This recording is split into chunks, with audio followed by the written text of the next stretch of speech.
હાજી નમસ્તે. આજે શિબિરનો બીજો દિવસ. ગઈકાલની થોડી ચર્ચા બાકી છે એ પૂરી કરી લઈશું. એ પછી કાલના આખા દિવસનું એક રિવિઝન કરી લઈએ અને પછી આજે જે ચર્ચા કરવી છે સંબંધોને લઈને, મૂલ્યોને લઈને, એ ચર્ચા શરૂ કરીએ. તો એ પહેલા તમારું કંઈ કાલના દિવસનું કોઈ ઓબ્ઝર્વેશન હોય કે કોઈ કાલના આખા દિવસનો પ્રશ્ન હોય તો ત્યાંથી શરૂ કરીએ.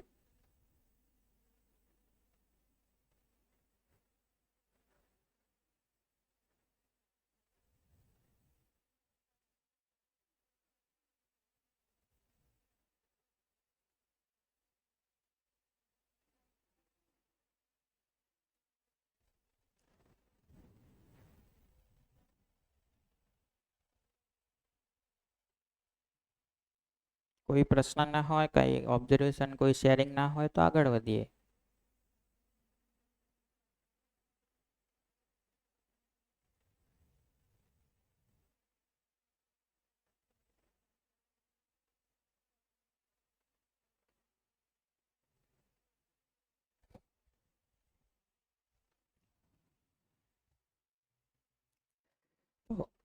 કાલે સ્વયંમાં વ્યવસ્થા ઉપર વાત કરતા હતા કે મારા પોતાના હોવાની શું વ્યવસ્થા છે.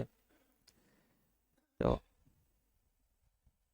એમાં આપણે જોયેલું કે હું અને શરીરનું સહઅસ્તિત્વ એટલે માનવ. તો માનવ રૂપે આપણે જ્યારે સ્વયંનું અધ્યયન કરીએ તો એ સમજાય કે હું છું અને આ શરીરને નિર્ણયપૂર્વક ચલાવવું છું.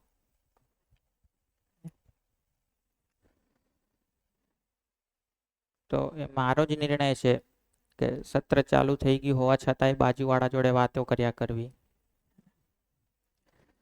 શરીર તો નહીં જ છું. એ મારો નિર્ણય છે કે હાલ જે બોલાયું એ મારા જ વિશે બોલાયું, મારા જ કાનમાં પડ્યું તો એ મેં ના સાંભળ્યું અને હજી વાતો ચાલુ રાખી.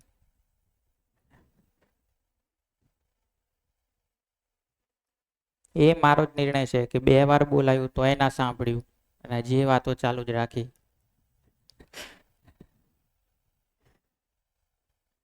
અને એ મારો જ નિર્ણય છે કે હવે એમ થયું કે ના હવે તો વાતો બંધ કરવી પડશે. નહીં?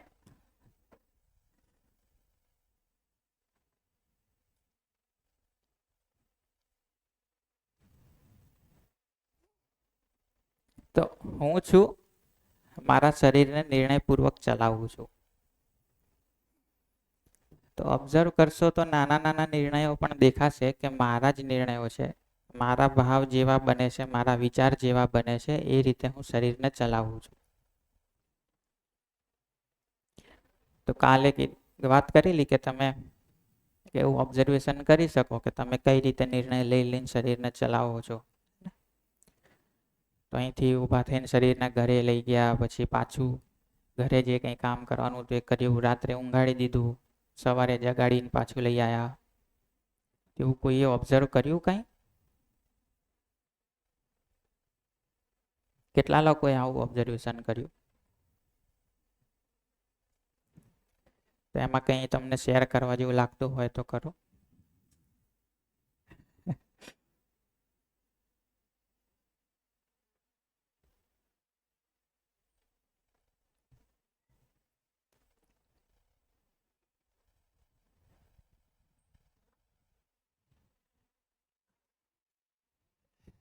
આજ સવારે જ મેં તમને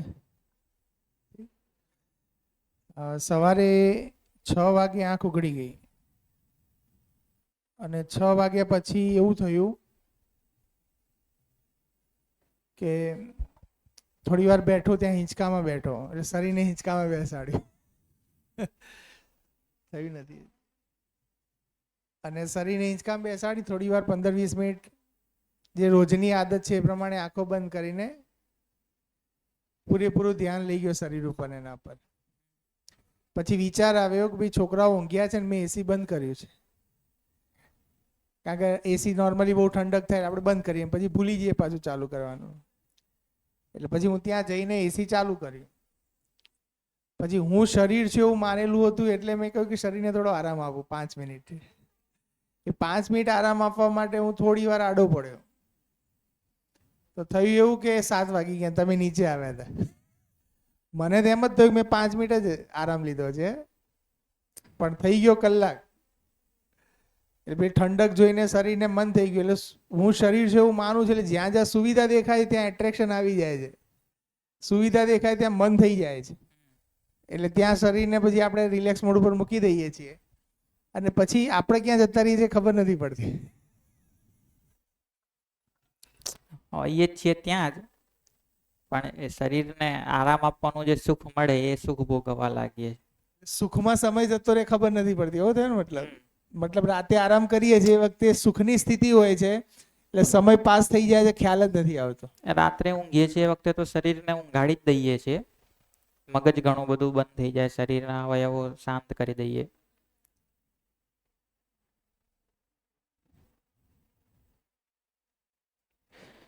તો શરીરની ક્રિયાઓ જોઈ હતી, શરીરની જરૂરિયાતો જોઈ હતી, એ રીતે મારી ક્રિયાઓ અને મારી જરૂરિયાતો જોઈ હતી.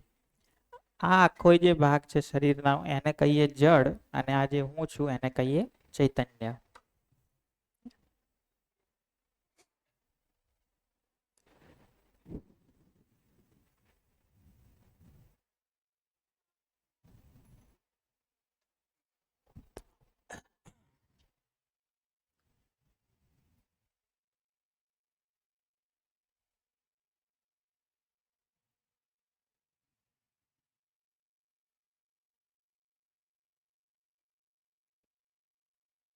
અચ્છા, તમે બધા શિક્ષકો છો એટલે એક વાત એ કહું કે હું કઈ રીતે શિબિર લઉં છું ને, એટલે મારો શું એ હોય છે કે કઈ રીતે શિબિર લેવી, હે ને. તો હું મારા તરફથી એક મિનિમમ લેવલની પ્રસ્તુતિ નક્કી કરું કે આટલું તો મારે ડિલિવર કરવાનું જ છે. એક મિનિમમ લેવલની પ્રસ્તુતિ નક્કી કરી હોય કે આ સ્લાઇડ ઉપર આટલું, આ કન્ટેન્ટ ઉપર આટલું, આ વિષય ઉપર આટલું,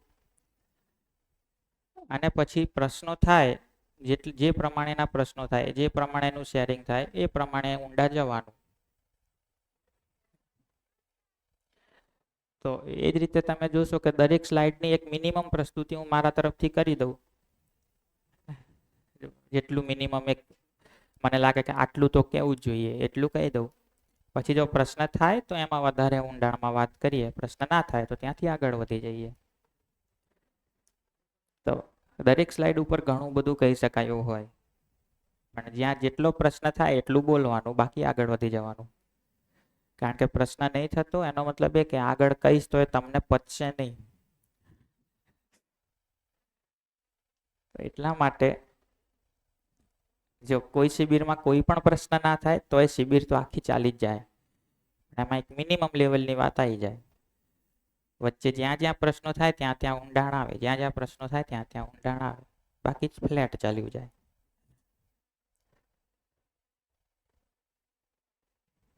તો એ જ રીતે કાલે જેટલી ચર્ચા કરી, આજે જેટલી ચર્ચા કરશું, એમાં મારા તરફથી જે એક મિનિમમ લેવલ વિચારેલું છે એટલું રજૂ કરી દઈશ. પછી કેટલું ઊંડાણમાં જવું એ તમારે નક્કી કરવાનું, ક્યાં કેટલું ઊંડાણમાં લઈ જવું એ તમારા હાથમાં, એ મારા હાથમાં નહીં.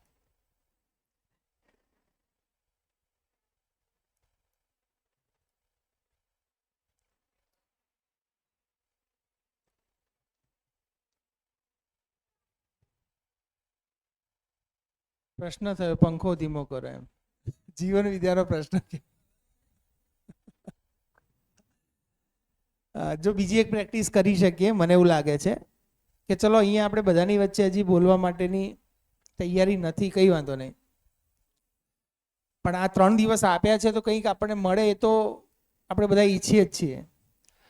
તો એના માટે આપણને જ્યારે જ્યારે પ્રશ્ન થાય, પછી ફેમિલી ઓરિએન્ટેડ હોય કે મારા વ્યક્તિગત ઓરિએન્ટેડ હોય, કોઈ ઘટનાને લઈને હોય, તો એ પ્રશ્નને જે આપણે નોટ્સ બનાવીએ છીએ ને એની પાછળ લખતા જઈએ. ભલે કોઈને શેર નથી કરવો, પણ એ પ્રશ્ન લખતા જઈએ અને પ્રશ્નને આ કન્ટેન્ટ સાથે કનેક્ટ કરતા જઈએ. જો કોઈ એવો જવાબ આપણને લાગે છે કે આ શેર કરવા જેવો શેર કરીએ, ના કરવા જેવો તો કમસે કમ આપણા પ્રશ્નોના જવાબ મળી ગયા, મારા કેટલા પ્રશ્નો હતા ને એનું એક આપણી પાસે ડોક્યુમેન્ટેશન રહેશે. નહીં તો ઘણીવાર આપણો પ્રશ્ન આવીને ગાયબ થઈ જાય ને પછી એ પ્રશ્ન 2-5 વર્ષ સુધી યાદ જ ના આવે અને એ જ પ્રશ્ન આપણને રોજ સતાવતો હોય. કારણ કે પ્રશ્ન ઉપર ધ્યાન લઈ જવું ને બહુ બહુ માર્મિક અને સૂક્ષ્મ વસ્તુ છે. ઘણીવાર આપણે જે દુઃખી થઈએ છીએ એનું મુખ્ય કારણ કે આપણી અંદર ચાલતી ક્રિયા ઉપર આપણું ધ્યાન જતું નથી.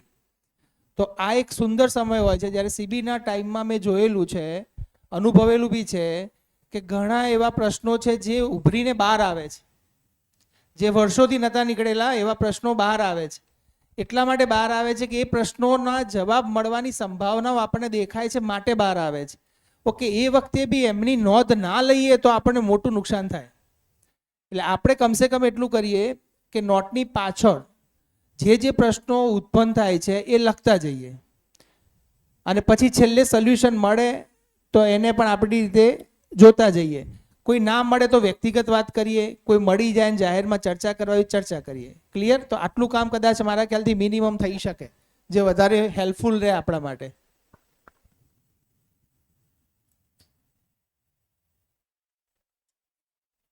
અને ભણાવવાની બધી અલગ અલગ મેથોડોલોજી હોય, પણ એમાં હું જેવું વિચારું છું એવું છે કે આમ 2-3 રીતે તમે વર્ગ લઈ શકો કોઈ પણ પ્રકારનો. એક તો ટીચર ડ્રીવન, કે શિક્ષક જે દિશામાં લઈ જાય એ દિશામાં બધાએ જવાનું. જે ભણાવનાર હોય એ જે દિશામાં લઈ જાય એ દિશામાં આખી વાત જાય, એ દિશામાં આખો વર્ગ જાય. બીજું હોય કન્ટેન્ટ ડ્રીવન અથવા તો પીપીટી ડ્રીવન, કે જે કન્ટેન્ટ છે, જે પીપીટી છે એ ડ્રાઈવ કરે છે. એ જે દિશામાં જાય એ દિશામાં બધાએ જવાનું. પણ હું એવું માનું કે એ બંને કરતાં જે શ્રેષ્ઠ પદ્ધતિ છે ખાસ કરીને જીવનવિદ્યામાં એ છે ક્વેશ્ચન ડ્રીવન. પ્રશ્નો જે દિશામાં થાય એ દિશામાં વાત જાય. તો મારા મતે સારામાં સારી શિબિર કઈ, તો એ શિબિર કે જે ક્વેશ્ચન ડ્રીવન ચાલતી હોય, કે જે શિબિર પ્રશ્નોના આધારે જ શિબિર ચાલે આખી. અહીંથી થોડીક વાત મૂકવામાં આવે પછી પ્રશ્નો થાય, પછી પ્રશ્નોના જવાબમાં જ આખું સેશન જતું રહે. એક જવાબ આપ્યો ત્યાં બીજો પ્રશ્ન થયો, પાછો ત્રીજો જવાબ આપ્યો ત્યાં પ્રશ્ન થયો, એ રીતે. તો સારામાં સારી શિબિર તો મને લાગે કે એ કે જે ક્વેશ્ચન ડ્રીવન હોય.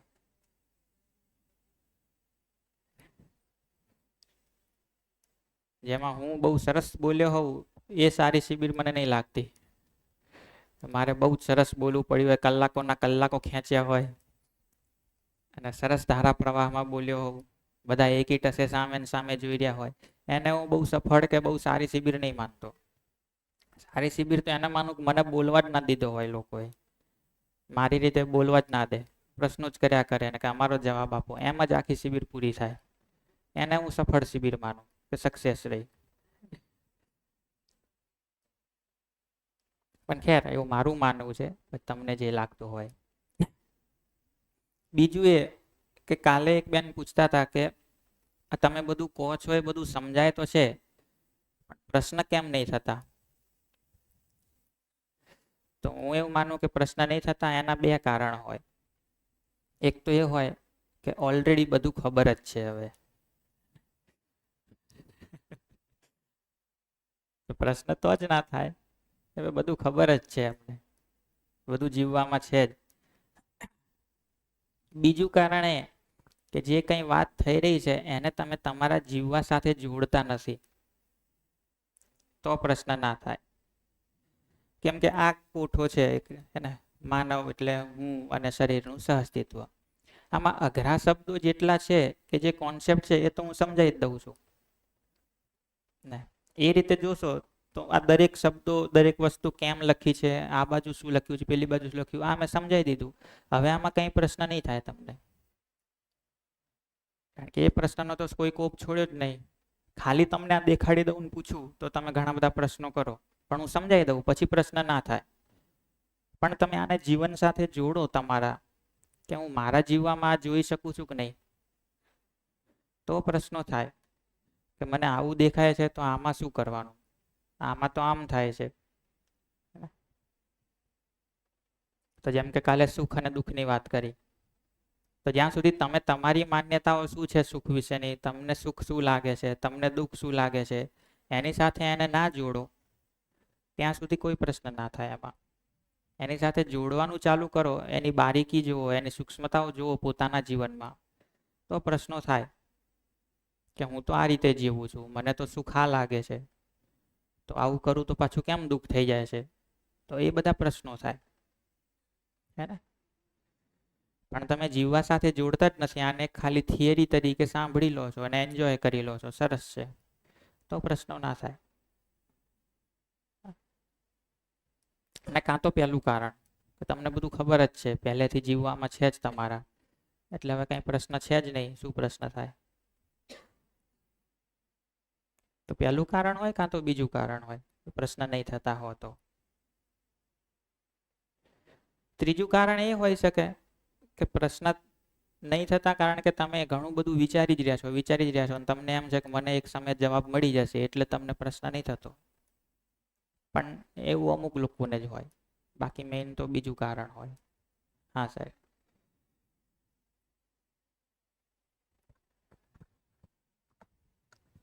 સાહેબ મને એવું દેખાય છે, આ બધા આપણો પરિવાર છે, એન્જલ્સ પરિવાર, પણ ખબર નહીં આ પરિવારમાં કેમ ક્યાંક સંકોચ છે. પરિવારમાં તો સંકોચ શાનો હોય છે? પ્રશ્નો પૂછવાનો ક્યાંય અગર ક્ષોભ કે સંકોચ હોય તો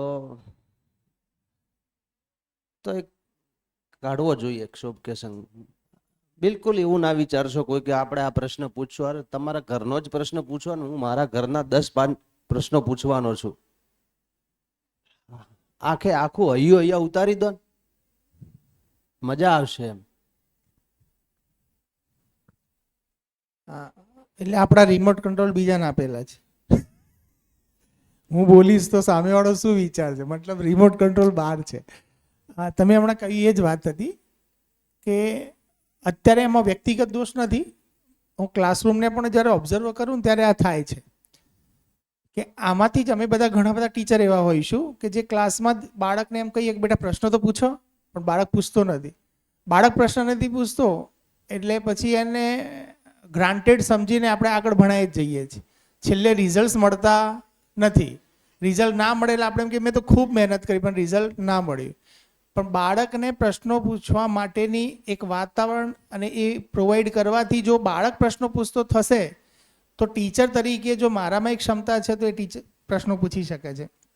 બીજું, પ્રશ્નો પૂછવું એ જ શીખવાની ક્રિયા છે. પણ મેં જોયું છે કે અત્યારે જે બાળકો પર્સન્ટેજ લાવે છે એમાં નોર્મલી એવું થાય છે કે ડેટા ટ્રાન્સફર થાય છે અને પર્સન્ટેજ આવે છે.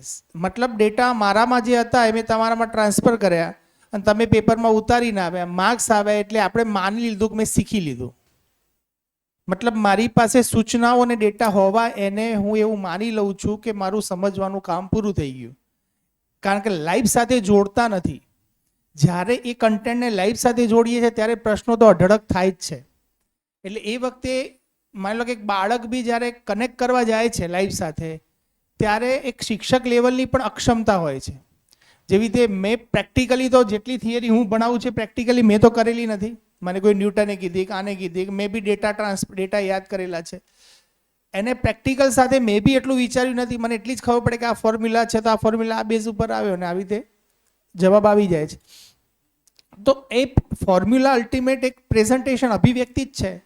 કોઈ એક થિયરી, એક ઘટના ઘટી, એ ઘટનાને મેથેમેટિકલ ફોર્મમાં એક અભિવ્યક્ત કર્યું, એને આપણે ફોર્મ્યુલા કીધું. તો એ ફોર્મ્યુલાનો બેઝ ખબર નથી હોતો એટલે બાળકો ફોર્મ્યુલા ગોખીને આગળ વધે અને સીધું એના અંદર વેલ્યુ પુટ કરી નાખે ને જવાબ આવી જાય એટલે પોતાને એમ માને છે કે મને આવડી ગયું. ત્યાં જ પ્રોબ્લેમ ત્યાં જ ક્રિએટ થાય છે કે પછી અધૂરું જ્ઞાન જે છે એ જ્યારે બાળક એક્ઝામ આપવા જાય છે ને ત્યારે ડર ફીલ કરે છે. તો મને એવું ઓબ્ઝર્વેશન જાય છે કે બાળકના અંદર જે એક્ઝામને લઈને ફોબિયા ને ડર ક્યાં છે, તો ડરનું મુખ્ય કારણ કે એને જેટલું ભણ્યો છે ને એ અધૂરું સમજેલું છે. જો એ પૂર્ણતા સાથે સમજ્યો હોય ને તો એ નીડર થઈને જાય, કારણ કે એની અભિવ્યક્તિ તો ખુલી જ જવાની છે. વસ્તુ સમજ્યા પછી તો અભિવ્યક્ત કરવું અઘરું કામ નથી, એને ગમે તે વેથી અભિવ્યક્ત કરી શકાય છે. એટલે એ જે ગેપ છે તો એ ટીચરમાં પૂર્ણ થશે પછી જ બાળકમાં પૂર્ણ થશે. ઘણીવાર ટીચર થઈને પણ આપણે એને ઇગ્નોર કરતા બાળક પ્રશ્નો ના પૂછે એટલું સારું.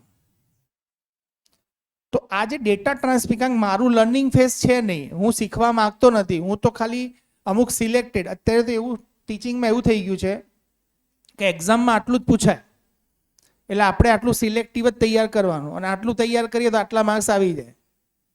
હવે એ સિલેક્ટિવ તૈયાર કરવામાં જે વચ્ચેની કડીઓ છૂટી જાય છે એટલે જે વસ્તુ મેં બાળકો સાથેના પર્સનલ એક્સપિરિયન્સના અંદર કહું છું કે બાળકોને જ્યારે કોઈ એમ કહીએ ને કે બેટા આ નિયમ બોલો અથવા આ વસ્તુ દાખલો ગણી કાઢો તો ઘણી કાઢે ખરો, પછી એના અંદરથી જો બે વાય વોટ કરે ને તો અટકી જાય છે.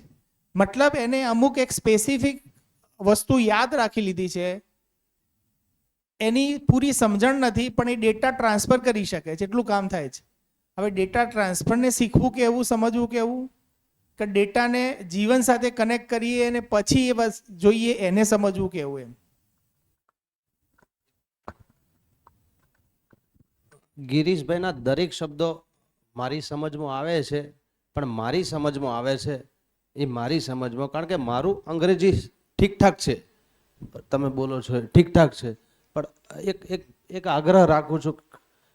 મને એવું દેખાય કદાચ અમુક વર્ડ્સ કોઈને સહેજ ભારે પડતા હોય તો પૂછી શકે, એવું ઘણાને એવું ડેટા ટ્રાન્સફરમાં ના ખબર હોય કાઢા, આવું બની શકે. એટલે શક્ય હોય એટલું હા હા પૂછી શકાય, હું કંઈ બોલ્યો ખબર ના પડે, બીજા કોઈ મિત્રો ખબર ના પડે તો પૂછી શકાય. ડેટા ટ્રાન્સફર કહી દઉં. ડેટા ટ્રાન્સફર એટલે શું? મારી પાસે અમુક માહિતી છે ને એ માહિતી મેં બીજાની અંદર ઉતારી. વંદનભાઈ એક ડોક્ટર છે પાટણમાં, ડોક્ટર નીતિન છત્રાલિયા, ડર્મિટોલોજિસ્ટ છે, અને એ જ્યારે એમનું પેશન્ટ આવે છે ને ત્યારે એ અમારા, હું જસાલી જે ગામમાં જોબ કરતો હતો ને એ ગામના, એટલે હું 2-4 વાર બેઠો હોઉં ને ત્યાં, એટલે મેં એમને વારંવાર એક સજેસ્ટ કર્યું કે સાહેબ એક તો મને ગમે છે પણ હજુ આમાં ઉમેરણ કરો, કારણ કે પેશન્ટ બધા ગામડાના આવે એટલે એને એમ ગામડાની ભાષામાં કે ને કે હું કેમ ચિંતા કરે, તારે કોઈ દુઃખ જ નથી ને યાર, હાવ ગામડાની ભાષામાં કે ને તો ઇફેક્ટ વધારે થશે. એક આ મારું ઓબ્ઝર્વેશન છે અને મારી સમજ છે. અને ગિરીશભાઈની જે વાત છે ને, હું વખાણ નથી કરતો, પણ અગર જો સમજમાં આવી જાય ને તો મને એવું થાય છે કે ભયો ભયો.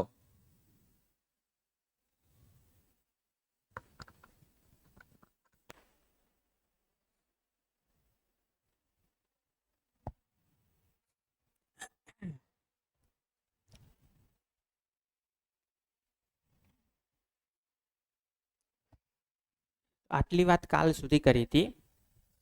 હવે ત્યાંથી થોડુંક આગળ વધીએ.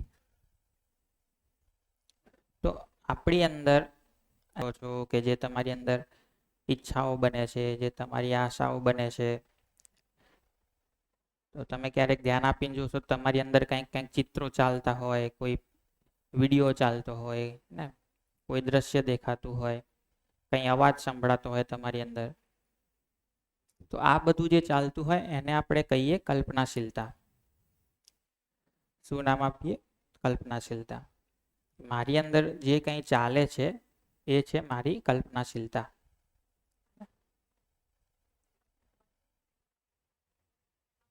માઇકમાં બોલો.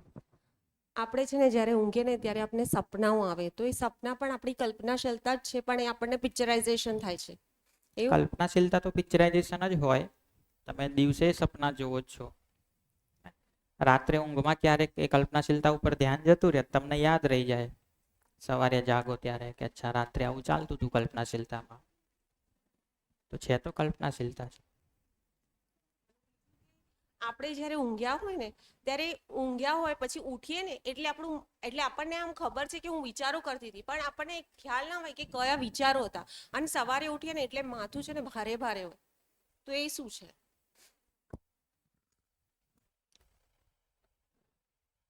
એ તો ખરું કે તમે સવારે જાગો ત્યારે તમને એ તો ખબર હોય કે હું જ ઊંઘતી હતી રાત્રે, કંઈક વિચારો ચાલતા હતા ને, તો એ કલ્પનાશીલતા તો રાત્રે ચાલતી જ હોય. જે આપણે કહીએ છીએ કે આની જે ક્રિયાઓ છે બધી ને એ નિરંતર છે. ઈચ્છા વિચાર આશા નિરંતર છે. નિરંતર હોવાનો મતલબ જ એ છે કે તમે ઊંઘી જાઓ ત્યારે કંઈ બંધ નહીં થતું, એ તો ચાલે જ છે. તમે ઈચ્છાઓ કરો જ છો, વિચારો કરો જ છો ઊંઘમાં પણ. ક્યારેક તમને યાદ રહી જાય છે સવારે જાગો ત્યારે કે મેં રાત્રે આવો વિચાર કર્યો હતો, રાત્રે આવું કંઈક કલ્પનાશીલતામાં ચાલ્યું હતું, અને તમે સપનું નામ આપો છો. તો સપનું તો એ થયું. બીજું એ થયું કે ધીરે ધીરે આ પોતાની કલ્પનાશીલતાને જોશો તો દેખાશે કે આની અંદર એટલું બધું ઉથલ પૂથલ ચાલે છે, એટલો બધો અંદર દ્વંદ છે. એના કારણે રાત્રે જે કંઈ આખી રાત ચાલ્યું કલ્પનાશીલતામાં એનો મગજ ઉપર થોડો લોડ પડ્યો. તો જો તમારી કલ્પનાશીલતામાં હાર્મની છે, કલ્પનાશીલતામાં સંગીત છે, તો સવારે ઉઠો ત્યારે મગજ ઉપર લોડ નહીં અનુભવાય. પણ જે સમયે તમે કંઈક દ્વંદ્વ કરતા કરતા કે મનમાં કંઈક ચલાવતા ચલાવતા રાત્રે સૂઈ ગયા, કોઈ એવી ઘટનાને લઈને વિચાર કરતા કરતા, તો આખી રાત કલ્પનાશીલતામાં એ જ ચાલ્યા કર્યું. એટલે સવારે જ્યારે જાગશો ત્યારે એનો લોડ અનુભવાશે મગજ ઉપર. કલ્પનાશીલતા મગજમાં નહીં ચાલતી, કલ્પનાશીલતા મારામાં ચાલે છે. પણ કલ્પનાશીલતા જે ચાલે છે એનું કંઈક કંઈક પ્રોજેક્શન મગજ ઉપર થયા કરે. એટલે મગજને તમે રાત્રે ડિસ્ટર્બ કર્યા કરો, ઊંઘવા ના દો શાંતિથી. એના કારણે જ્યારે સવારે જાગો ત્યારે એમાં થોડું ભારેપણું લાગતું હોય.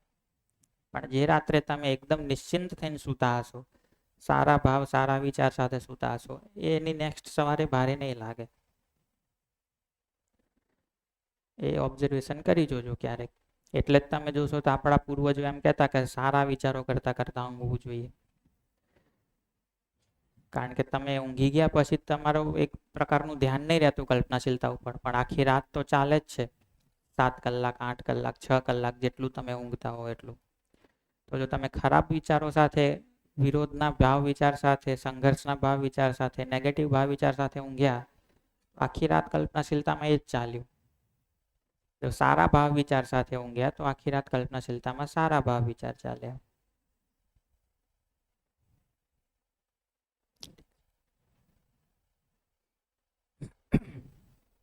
તો એ જે કંઈ છે આપણામાં ચાલે છે એને કહીએ કલ્પનાશીલતા.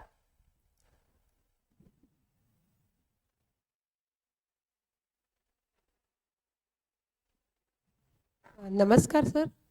સર એટલે તો એવું બનતું હશે ને કે પહેલાં આપણે જ્યારે અમે નાના હતા ત્યારે જે દાદા દાદી ને સરસ સરસ વાર્તાઓ કહેતા, એટલે આમ જાણ ઊંઘતા તો એમ સ્વર્ગમાં મતલબ એ રીતે પહોંચી ગયા હોય એવો અહેસાસ થતો. હવે આજે બાળકો જો રાત્રે કેવી મતલબ એ ટીવીમાં ને એ બધા એવી રીતના સીનો જોતા હોય છે, તો રાત્રે ઘડી ભડકીને એ મમ્મી એ પપ્પા એકદમ આમ ચિલ્લાઈને એકદમ બાત ભરી લે છે. તો મેઇન કારણ એ જ હોઈ શકે ને સર? એ જ. હા, નહીતર કારણ કે અમે તો એકદમ આમ શાંતિ સર ઊંઘી જતા, કોઈ દિવસ વચમાં જાગતા બી એવો અનુભવ કોઈ દિવસ નથી થયો એમ. એ જ ને, ઊંઘતા પહેલા જોયું હોય 20-25 જણાને મારી નાખ્યા હોય હીરોએ. હા, એટલે એકદમ બાળક આવીને એકદમ રાત્રે જ ચાલતું હોય બધું કલ્પનાશીલતામાં. ઘણીવાર કલ્પનાશીલતાઓ એટલી બધી રાત્રે મજબૂતાઈથી આપણા મગજને પ્રેશર કરતી હોય છે ને, તો આપણે અચાનક જાગી જઈએ છીએ ને પછી આપણને આંખ બંધ કરીએ ને તો બી અંદરથી એક ડર લાગતો હોય છે, ઊંઘ જ નથી આવતી એમ. આપણને વારંવાર એવું ફીલ થતું હોય છે કે એ જ કદાચ ચાલશે તો આગળ વધારે. તો એ એના માટે કલ્પનાશીલતામાં જે ચાલે છે ને એને જોતા શીખવું પડે કે મેં એક્ઝેક્ટલી શું ચાલે છે, બધું કઈ રીતે ચાલે છે.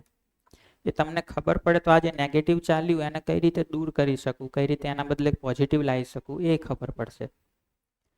સિમ્પલ રસ્તો તો એ જ છે કે એ વખતે એ જે નેગેટિવ વિચાર ચાલ્યો તો એને પહેલા શિફ્ટ કરી દો, પછી ઊંઘો. એ જે નેગેટિવ વિચાર ચાલ્યો તો એને રિપ્લેસ કરી દો, કોઈ પોઝિટિવ વિચાર કરી લો, પછી ઊંઘો. પણ પરમનન્ટ સોલ્યુશન શું છે કે જે નેગેટિવ ચાલ્યું એનો ઈલાજ લાવીએ, ઈલાજ કાઢીએ એનો કંઈક. અને એના માટે આખી પ્રોસેસ એની સમજવી પડે, એને જોવું પડે કે મારામાં આ ચાલે છે કે નહીં ચાલતું. હા સર, એવું કહેવાય છે કે જે કલ્પનાઓ થાય છે કે સપનાઓ આવે છે એ અર્ધ જાગ્રત મનની અંદરથી આવે છે. તો મારો સવાલ એવો છે કે જાગ્રત મન ત્યારે શું આરામ કરતું હોય છે કે અર્ધ જાગ્રત મન રાત્રિ દરમિયાન કલ્પનાઓ કરતું હોય છે? પણ તમારો સવાલ છે એની પહેલા જ તમે એક વાત સ્વીકારી લીધી કે એક જાગૃત મન છે, એક અર્ધ જાગૃત મન છે. પહેલા તો આપણે એને વિચારવું પડશે કે એવું બધું છે કે નથી. હા, તો એ બંને કાર્ય કરે છે કે હે? અર્ધ જાગ્રત મન એકલું જ કાર્ય કરે?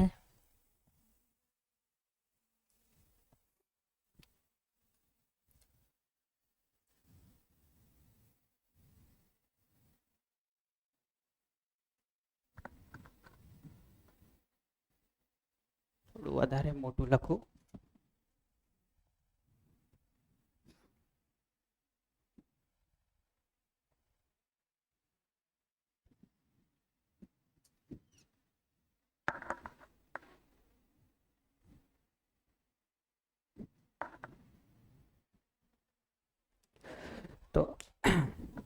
તમારા ને તમારા શરીરની વચ્ચે વાતચીત અથવા કમ્યુનિકેશન કઈ રીતે થાય? તો તમે જે કંઈ વિચારો છો એ તમે શરીરને સૂચના આપો છો.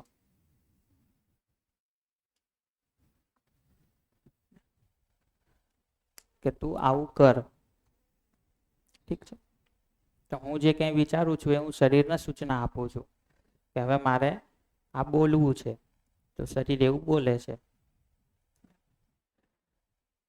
તમારી સાથે હાલ જુઓ તો શું થાય છે, તો તમારા હું જે બોલું છું એ તો પછી માઇકમાં જઈને આ સ્પીકરમાં જઈને આના તરંગો જે છે એ અવાજ છે તમારા કાન સુધી પહોંચે.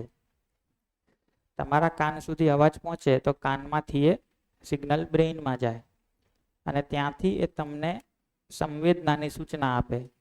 સંવેદના આવી થઈ, આવું કંઈક સંભળાડો, તો તમારું શરીર તમને સંવેદના આપે. સંવેદના આપે એના કરતાં વધારે એક્યુરેટ એ છે કે જે સંવેદના થઈ એ તમને કહે કે આવી સંવેદના થઈ, આવા શબ્દો સંભળાયા.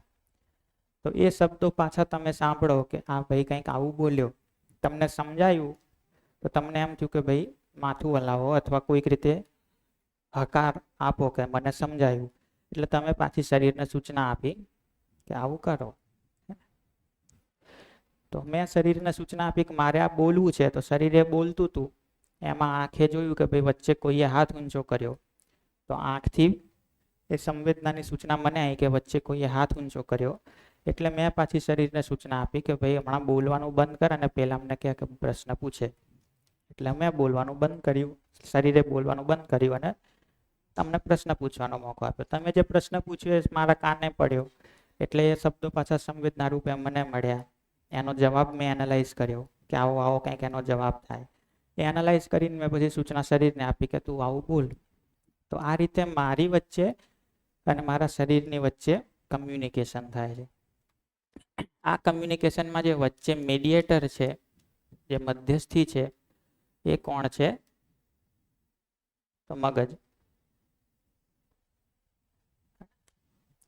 હું જે સૂચના આપું છું એ સીધી જીભને સૂચના નહીં આપતો કે બોલ. હું સૂચના આપું છું મગજને, પછી મગજ જીભ ચલાવે છે. તો કાનમાં જે અવાજ પડે છે એ સીધો હું નહીં સાંભળતો, કાનથી મગજ સુધી જાય છે, મગજથી મને મળે છે. એટલે હું સૂચના મગજને આપું, મગજ શરીર ચલાવે છે. ઠીક છે. તો એક તો આ લેયર થયું, શરીર, શરીરની અંદર મગજ. પણ મગજ છે પાછું શું છે, આ બેની વચ્ચે લટકે છે એવું નથી. મગજ છે તો આનો જ ભાગ, મગજ છે તો શરીરનો જ ભાગ.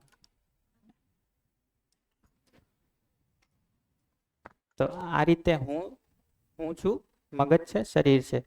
હવે આની અંદર જ અલગ અલગ બધી ક્રિયાઓ છે, જેમાંની એક ક્રિયા છે કલ્પનાશીલતા.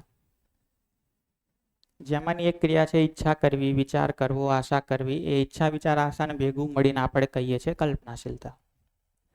એની અંદર અમુક થિયરીઓ પછી લોકો એવી બનાવે છે કે આનો એક ભાગ જાગ્રત છે, એક ભાગ અર્ધ જાગ્રત છે. પણ એ બધું બહુ દૂરની વાત છે. હમણાં હાલ એ બધામાં નથી પડવું. હાલ તો એટલું જોઈએ કે હું છું, મારી અંદર કલ્પનાશીલતા ચાલે છે, એ હું મગજ દ્વારા શરીર ઉપર કહું છું. શરીરને જે સૂચના મળે છે એ મગજ દ્વારા હું રિસીવ કરું છું. એટલે તમે જોશો કે જો કોઈના મગજમાં કંઈ પ્રોબ્લેમ થઈ જાય તો પછી શરીરને એની અનુકૂળતા પ્રમાણે નહીં ચલાવી શકે.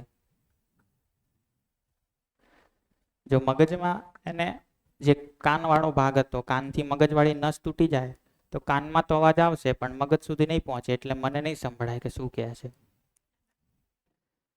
આવું બધું થશે. હા, જય શ્રી કૃષ્ણ સર. જય શ્રી કૃષ્ણ. સર એક ક્વેશ્ચન છે.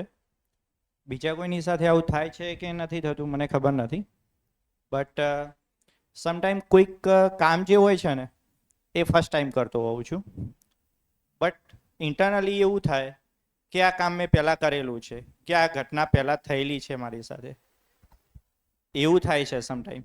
તો એ શું છે? જો કે એ કામ મેં નથી કર્યું કે એ વ્યક્તિને હું નથી મળ્યો. તો પહેલા કાં તો કલ્પનાશીલતામાં એવું કંઈ ચાલ્યું હોઈ શકે. ઘણી વાર એવું બને કે એક્ઝેક્ટ આવી જ ઘટના ફરીથી બનતી હોય એવું લાગે. તો એક્ઝેક્ટ એવું જ કંઈક પહેલા કલ્પનાશીલતામાં ક્યારેક ચાલ્યું હશે, પણ ક્યારેક રેર કેસમાં બને એવું. લગભગ 3-4 વખત આવું થયું છે. તમારી ઉંમર કેટલી થઈ? 33. તો એમાં 3-4 વખત થયું આવું, તો રેર કેસ જ કહેવાય ને.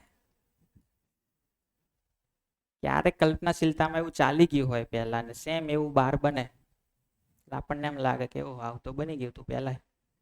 એના વિશે વિચારવાથી કાંઈ બહુ સમજાઈ જશે આપણને એવું કાંઈ નહીં થાય, એટલે એના વિશે બહુ વિચારવાનો ફાયદો નહીં. એનું કારણ એટલું જ છે કે પહેલા મારી કલ્પનાશીલતામાં આવું કંઈક ચાલ્યું હતું, એ જ વસ્તુ રિપીટ થઈ, એટલે મને યાદ આવ્યું કે અચ્છા આવું તો પહેલા બન્યું હતું, પણ બહાર નહોતું બન્યું, મારી જ કલ્પનાશીલતામાં બન્યું હતું પહેલા. અને આખી જિંદગીમાં અમુક વખત જ બનતું હોય, બાકી તમે જુઓ તો રોજે રોજ કેટલી બધી ઘટનાઓ બને, એ બધામાંથી આખી જિંદગીમાં 3-4 વખત 4-5 વખત બન્યું હોય એટલે રેર કેસ કહેવાય. સાહેબ મારો સવાલ એક છે, મને ઘડી ઘડી ભૂલી જવાની આદત છે, આનું સોલ્યુશન આમ તમારા મતે સમજણ આપજો. દાખલા તરીકે મોબાઈલ છે, પેન છે, રૂમાલ છે, બરાબર, અને કેટલાક અંશે ગિરીશભાઈએ કીધું છે મને, અને એનાથી ફાયદો થયો છે, પણ હજુ આપનો મત રજૂ કરજો. જો કે કોટક સાહેબે બી એવું જ કીધું હતું કે આ ઉંમરે 42 વર્ષે આવું ન થવું જોઈએ, હજુ થોડીક વાર છે, પણ થાય છે તો હવે એક રસ્તો એમણે એવું કીધું હતું કે ઘડીક થાય ને આ ગજવે હાથ જવો જોઈએ કે અહીંયા ચાવી છે, ઘડીક થાય ને આમ હાથ જવો જોઈએ કે અહીંયા રૂમાલ છે, પણ આપના મતે કહેજો કે એવું આંતરિક જગતમાં ગઈ વખતે જે કીધું હતું ને એ જ વાત ફરીથી કહું, જે લોકો ગઈ વખતે નતા એમને ધ્યાન આવે.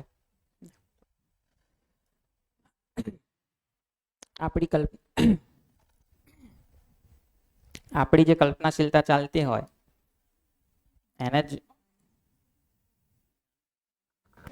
તો એને ઓબ્ઝર્વ કરો તો એક તો કઈ રીતે ચાલતી હોય, કેમ કઈ પૂછવું પૂછી લો. તમે એમ કીધું કે મગજને સૂચના પહોંચે એટલે પછી મગજ દ્વારા સંવેદનાનો અનુભવ થાય, તો જ્યારે કોઈ સર્જરી કરવામાં આવતી હોય ત્યારે એનેસ્થેસિયા આપવામાં આવે તો કેમ ત્યારે મગજને સૂચના ના મળતી હોય? એનેસ્થેસિયા આપવામાં આવતો હોય ને એ આની સાથેનું કનેક્શન થોડું બહેરું કરી દે, બંધ કરી દે, એટલા ભાગ પૂરતું. તો જેમ કે આંગળીની સર્જરી કરવી છે ને આંગળીમાં એનેસ્થેસિયા આપે તો અહીંયા જે પીડાની સંવેદના થતી હોય, જે મગજ સુધી જતી હોય, અહીંના એ જે ચેતાકોષ હોય બધા એને થોડા ટાઈમ નિષ્ક્રિય કરી દે, એટલે અહીંયા પછી ગમે એટલી સોય મારે કે ચપ્પાથી કાપે કે ગમે એ કરે પણ એ કપાવાની સંવેદના મગજ સુધી ના જાય, એ સૂચના મગજ સુધી જાય જ નહીં. એટલે આપણને એમ થાય હે મગજ સુધી જ ના જતી હોય, કારણ કે ઇન્જેક્શન તો અહીંયા આપે છે ને, મગજમાં ક્યાં આપે, એટલે અહીંથી જ આગળ ના જાય. હે શું બોલો?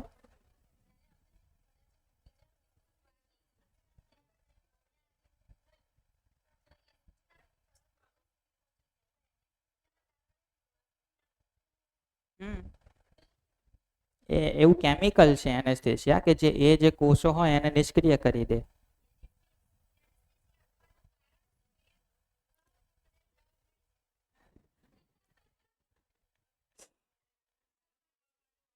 એનેસ્થેસિયા ના આપતા હોય તો હોસ્પિટલમાં કેવી રાડ બૂમો થતી હોય.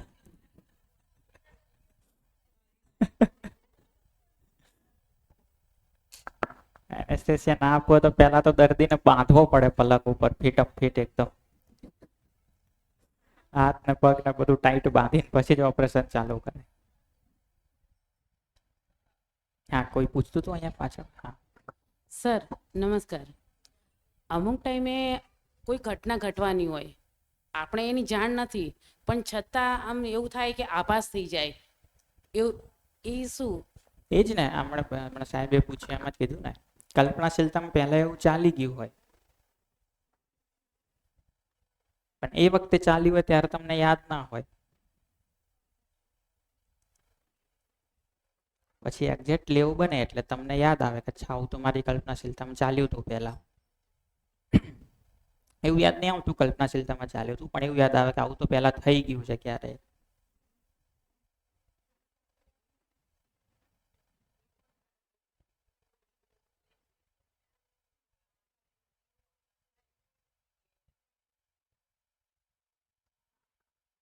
હવે અત્યારે હું અહીંયા બેઠી છું, પણ આમ મનથી આમ અંદરથી એવું ફિલિંગ થવા લાગે, દુઃખનો આભાસ કંઈક થઈ જાય એવો. પછી જ્યારે ઘરે જઉં ત્યારે જાણ થાય કે આવું કંઈક રિએક્શન થયું છે ઘરે. હા, એ વાત અલગ છે. એનું કહું છું હું. એ તો તમારું જે ઘર સાથે તમારા સંબંધીઓ સાથે જે કનેક્શન છે એના કારણે ત્યાં કંઈક એવું થાય તો તમને એનો આભાસ થઈ જાય. કારણ કે એ પછી શરીરની લિમિટથી બહારની પણ કંઈક વાત થઈ કે એ તમને એની થોડી ઘણી આભાસ મળે. ક્યારેક થાય એવું, બહુ જ કનેક્શન હોય તમારું, જેના પ્રત્યે બહુ લગાવ હોય, એની જોડે કંઈક ખરાબ થતું હોય તો તમને કંઈક બેચેની જેવું થાય. તો એ શરીરને એમાં કંઈ નહીં થતું, પણ ડાયરેક્ટ તમને એનું કંઈક ખ્યાલ આવે, એવું પણ બને. કારણ કે તમારો એની સાથે લગાવ છે, એટલું કનેક્શન છે, એટલા માટે. ત્યાં પાછળ માઇક.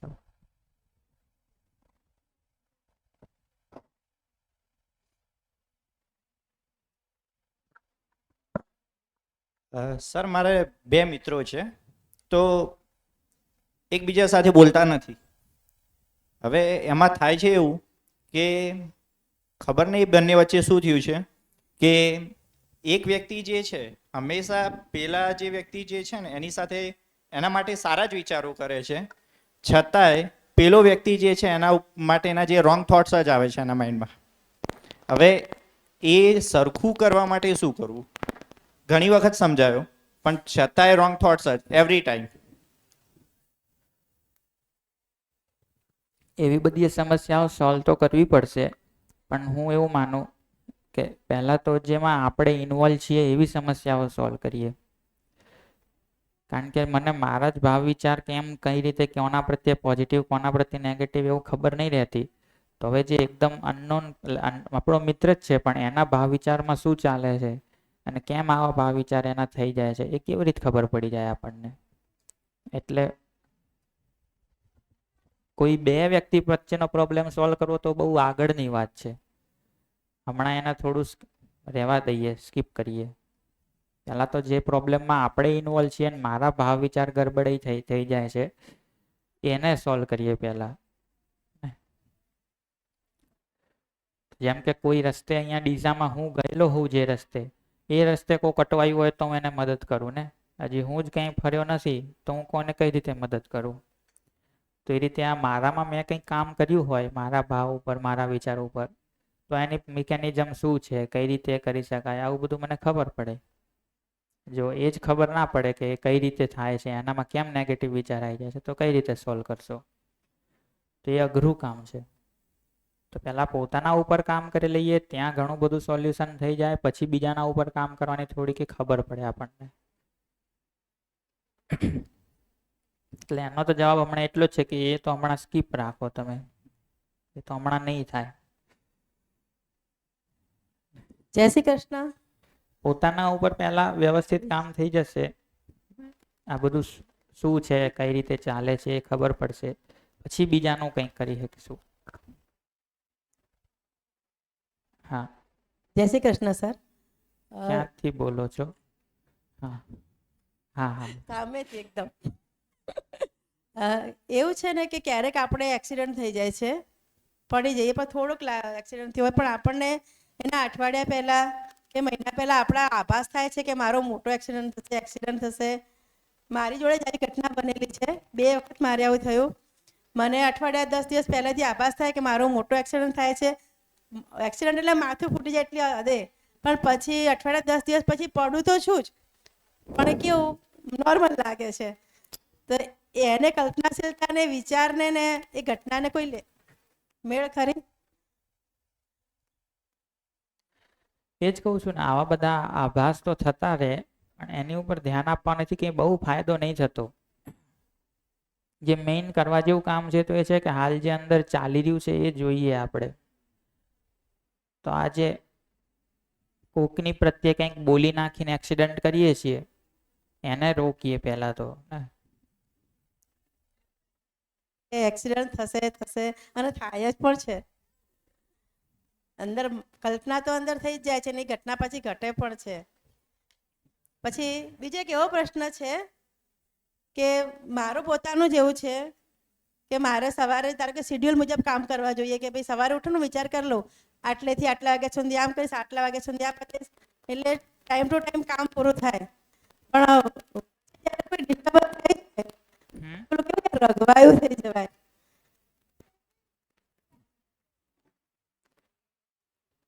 ફરીથી બોલો પાછળનું વાક્ય. ટાઈમ ટુ ટાઈમ બધું કામ કરવા જોઈએ કે ભાઈ આટલા શેડ્યુલ પહેલા મનમાં વિચાર નક્કી કરી લઉં કે ભાઈ આટલું બરાબર કે આટલું કામ હું આટલા વાગે પતાવી દઈશ, આટલા વાગે હું આટલું નીકળી જઈશ ઘરેથી. પણ એની વચ્ચે જો બીજો કોઈ ડિસ્ટર્બન્સ આવી ગયો અને મારે 2-5 મિનિટનો બી કે બીજી બી કે ટાઈમ બગડ્યો તો એમ કેવું કે પેલું રઘવાયું જેવું થઈ જાય ને એ હું થઈ જાઉં કે મારું કામ કમ્પ્લીટ પૂરું નહીં થયું. એ તમારો જવાબ અને આમનો જવાબ બધું ભૂલી જવાય, એ બેનો જવાબ એક જ છે. નહીં ભૂલી જવાનું નહીં, કામ કમ્પ્લીટ પતે પણ વચ્ચે કંઈક વધારાનું કામ આવી ગયું. એ જ કહું છું પણ જવાબ બેનો ભેગો આપું. હા તમારો જવાબ આપવાનો હું નહીં ભૂલ્યો, યાદ જ છે મને, પણ આ વચ્ચે બીજા પ્રશ્નો આવી ગયા એટલે એ લઈ લીધા પહેલા.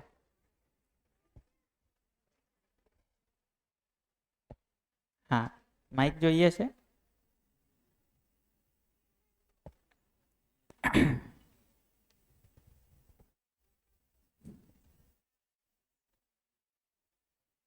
जय श्री कृष्ण सर।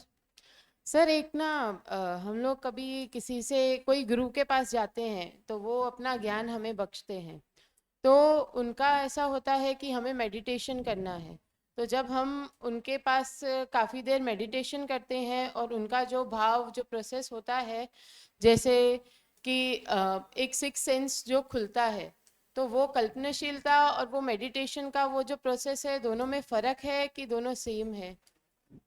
कि जो हमें उनकी राह दिखे, कि हम उनकी जो सिक्स सेंस के थ्रू उनकी जो वो जोत दिखे। और ये जो सिक्स सेंस है या गुरुजी ज्ञान देते हैं, इस सब की तो बहुत रहस्यात्मक बातें हैं और उसको छोड़ देते हैं अभी। इसमें बहुत सारे वेरिएशन है, बहुत अलग अलग सिस्टम है, कोई एक ही तरीका थोड़ी ना होता है, बहुत सारे अलग अलग तरीके होते हैं, बट उसको छोड़ देते हैं अभी।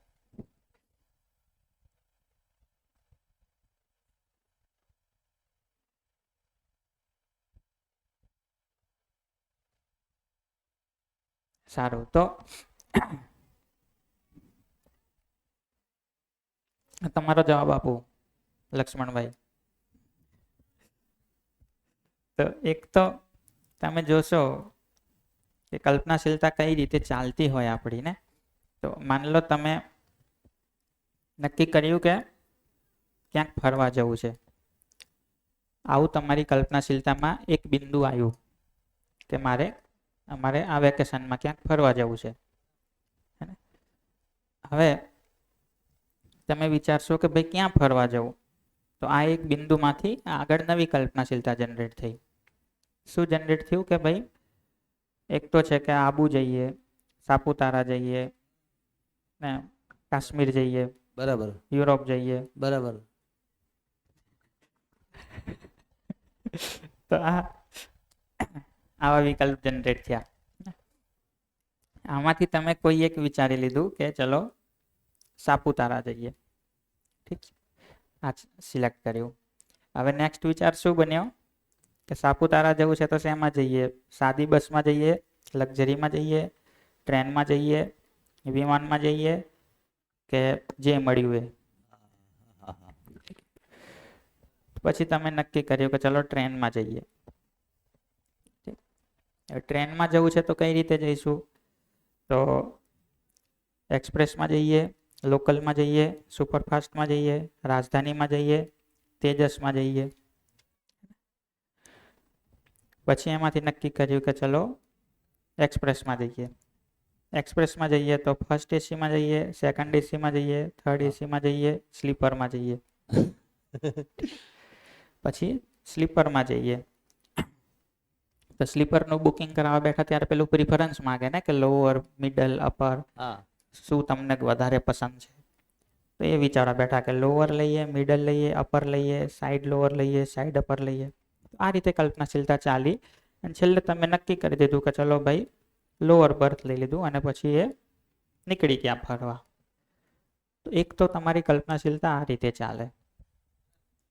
એક બિંદુ એની ઉપરથી અમુક વિકલ્પો આવ્યા, એમાંથી કંઈક સિલેક્ટ કર્યું, એમાંથી અમુક વિકલ્પો આવ્યા, એમાંથી કંઈક સિલેક્ટ કર્યું, એમાંથી અમુક વિકલ્પો આવ્યા. તો એક તો સિસ્ટમ થઈ તમારી કલ્પનાશીલતાની આ રીતની. જો તમે સમજણા હો, તમારી અંદર શાંતિ હોય, વ્યવસ્થિતતા હોય તો આ રીતે ચાલે.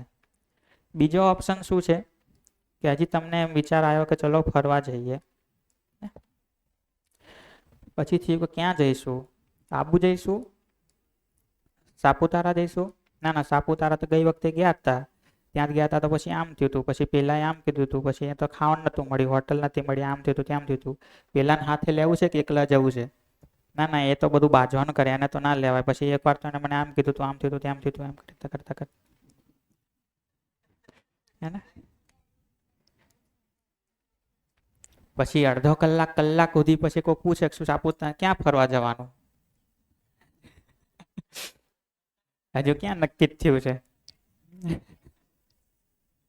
તમારી કલ્પનાશીલતા કઈ રીતે ચાલે છે? આ રીતે ચાલે કે આ રીતે ચાલે? આ ચાલે છે ને. તો અમારી તો બાજુ વાળી હતી ને ગોટાળો, એમ જ હેડે. સહજ સ્વીકાર.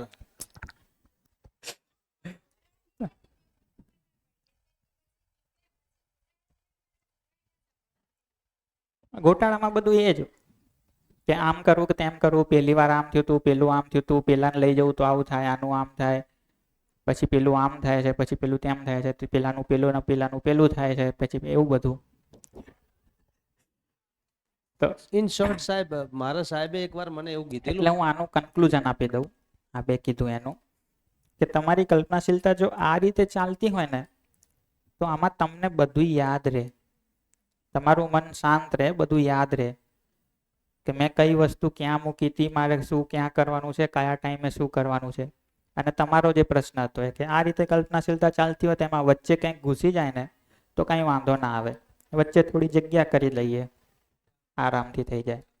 પણ જો આ રીતે બધું ચાલતું હોય તો આમાં તમને યાદ જ ના રહે કે મેં કોઈ વસ્તુ ક્યાં મૂકી દીધી હતી, ક્યારે શું થઈ ગયું હતું. અને આમાં વચ્ચે કોઈ ઘૂસે એટલે પત્યું. વચ્ચે આવે એવું એન્ટર થાય, એવો મોટો ધડાકો થઈ જાય બધું. હા, રઘવાયા થઈ ગયા, ગાંગા થઈ ગયા. સર તો ભૂલી જવાય કેમ? આવું ચાલતું હોય એટલે. કંઈક થાય ને એકદમ રઘવાયા કેમ થઈ જવાય? આવું ચાલતું હોય એટલે. આ રીતે કલ્પનાશીલતા ચાલતી હોય તો કંઈ વાંધો ના આવે, કંઈ ભૂલાય નહીં, વચ્ચે કંઈક આવે તો એ કંઈ વાંધો ના આવે. હા, મને મારા શિક્ષકે, ગુરુજીએ કીધું હતું કે ઘણી વખત મનમાં એટલી બધી મેમરી ભરીને ચાલતા હોઈએ છીએ ને, એટલી બધું કોલાહલ મેમરી, એટલે કે દાખલા તરીકે હું બીએડ કરતો હતો ત્યારે મારે આ પ્રશ્નય કરી નાખવો, પેલોય કરી નાખવો, ત્રીજોય કરવો, ચોથોય કરવો, પાંચમોય કરવો, મારે તો બધાએ માર્ક્સ મેળવી લેવા. એટલે એના લીધે ક્યાંક હું એ વખતે ડિપ્રેસ થયો હતો. અને પછી એક ગુરુજીએ એવું કીધું હતું કે પહેલા આ મહાસાગર છે ને એને તું ડિલીટ કર થોડું અંદરથી. એટલે આ વાત સાચી સાહેબ? સાચી જ છે ને. તો આવું ચાલતું હોય એટલે બધા ગોટાળા થાય. અને બીજું જોશો, તમારા ઘરમાં કે તમારા રૂમમાં જેટલી વસ્તુ કામની હોય એટલી જ વસ્તુ પડી હોય તો જ્યારે જે જોતું હોય એ મળી રહે. પણ તમે 4 ઘરનો સામાન એક ઘરમાં ભર્યો હોય અને બધું એકદમ આડું અવળું થયું હોય તો જે જ્યારે જોતું હોય ત્યારે મળે જ નહીં. એ જ રીતે કલ્પનાશીલતામાં કામની વસ્તુ ચલાવતા હોય, જરૂરી વસ્તુ ચલાવતા હોય તો જે જ્યારે યાદ કરવું હોય ત્યારે યાદ આવી જાય. એટલું બધું ચલાવતા હોઈએ અને એમાં એવો ગોટાળો કર્યો હોય કે પછી જ્યારે જે જોતું હોય એ મળે જ નહીં.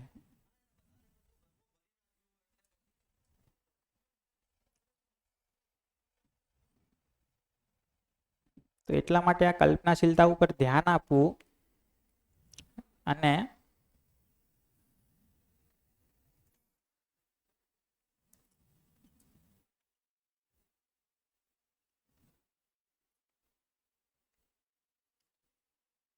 આ જે કલ્પનાશીલતા છે આપણી,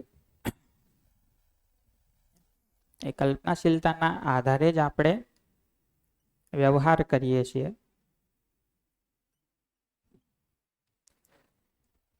પહેલા તો મારી કઈ કલ્પના બને છે ને કે હું આવું કરીશ, પછી જ વ્યવહાર કરું છું. તો ઘણીવાર તમે જોશો તો અડાડી દઈએ, ઘણીવાર તમે જોશો તો કોઈ વ્યક્તિની સામે જતા પહેલા તમે આખા વ્યવહારનું મનમાં એક કલ્પના કરી લો કે એની સામે જઈશ, પછી આજ તો આવું કહી જ દેવું છે, આ શબ્દો પસંદ કરીશ, આટલા ટોનમાં બોલીશ, આવા હાવભાવ સાથે બોલીશ, અને પાછા એનાય 2-4 ડાયલોગો વિચારી લો કે હું આવું કહીશ એટલે આવું કહેશે એટલે પછી હું આવું ચોંટાડી દઈશ એને, પછી આવું બોલશે એટલે તો આવું સંભળાઈ જ દઈશ, પણ જો એ આવું બોલશે તો પછી હું આ રીતે જવાબ આપીશ. આવી બધી કલ્પનાશીલતા ચાલે પછી જ વ્યવહાર થાય. એવું જ થાય છે. તો ધ્યાન આપો તો દરેક વ્યવહાર પહેલા કલ્પનાશીલતા ચાલે જ છે. એ ક્યારેક જ તમે વિચારવા બેસો છો એવું નથી, ક્યારેક જ તમે વિચારો છો એવું નથી. તમે નાનામાં નાનું દરેક કામ કરો છો એ પહેલા તમારી કલ્પનાશીલતા ચાલે જ છે. તો દરેક વ્યવહાર પહેલા કલ્પનાશીલતામાં કંઈક ચાલે છે. એ જ રીતે દરેક પ્રકારનું કાર્ય કરતા પહેલા પણ કલ્પનાશીલતામાં કંઈક ને કંઈક ચાલે છે. જે કંઈ તમે કામ કરવા જાઓ એ કામ કરતા પહેલા કંઈક એના વિશે કલ્પનાશીલતા કરો જ છો, ચલાવો જ છો. અને ત્રીજું જોશો તો વ્યવસ્થામાં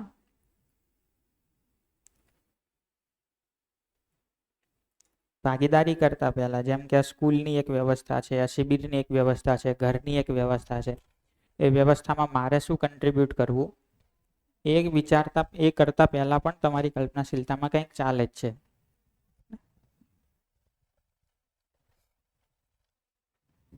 આટલું જોઈ શકાય છે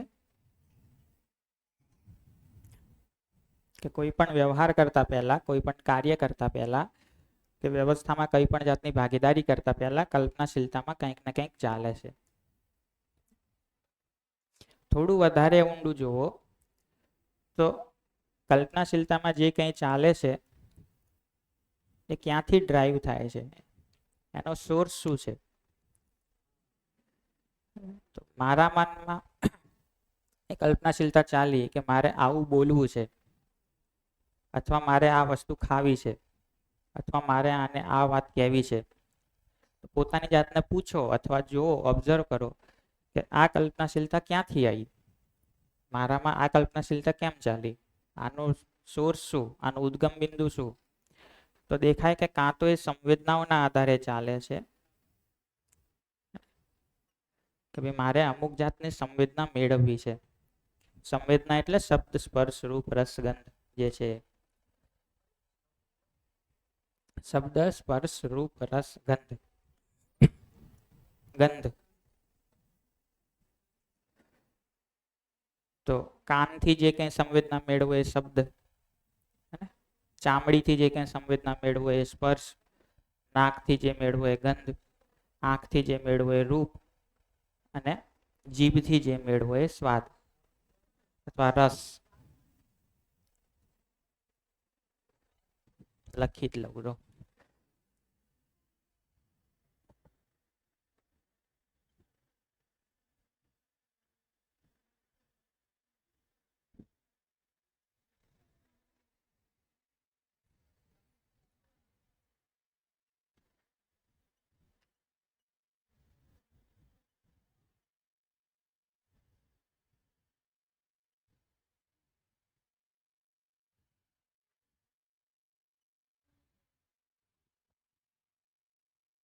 તો આ 5 સંવેદનાઓ, અને 5 સંવેદનાઓ શેનાથી આપણને મળે, તો આ 5 ઇન્દ્રિયો દ્વારા, જેને 5 ઇન્દ્રિયો કહીએ. તો હું કાં તો સારા શબ્દ સાંભળી લઉં, વાંચી લઉં, કાં તો એટલે વાંચી લઉં એ તો પછી શબ્દ નહીં આવે, પણ કાં તો હું સારો સ્પર્શ મેળવું, કાં તો સારું રૂપ જોઈ લઉં, કાં તો સારો રસ એટલે સ્વાદ મેળવી લઉં, કાં તો સારી ગંધ મેળવી લઉં. આવી કોઈ કામના સાથે કલ્પનાશીલતા ચાલે તો એને કહેવાય કે સંવેદનાથી ડ્રાઈવ થઈ કલ્પનાશીલતા.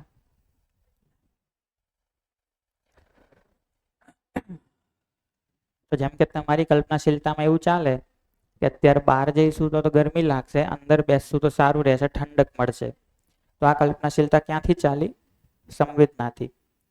પર્ટિક્યુલર કઈ સંવેદના? સ્પર્શ, કે બહાર ગરમી લાગશે, અંદર ઠંડક રહેશે. તો હવાનો જે સ્પર્શ છે એના આધારે આ કલ્પનાશીલતા ચાલી. ઠીક. પછી આજ સાંજે ઘરે જઈને ખાવું છે કે બહાર ક્યાંક ખાવું છે, એ કલ્પનાશીલતા ચાલી. તો એ શેના આધારે ચાલી? સંવેદનાના આધારે, કે કઈ સંવેદના મેળવવી છે. તો એ કયો રસ મેળવવો છે જીભ ઉપર. બીજું જુઓ તો ક્યાંથી ચાલે કલ્પનાશીલતા? તો માન્યતાઓથી.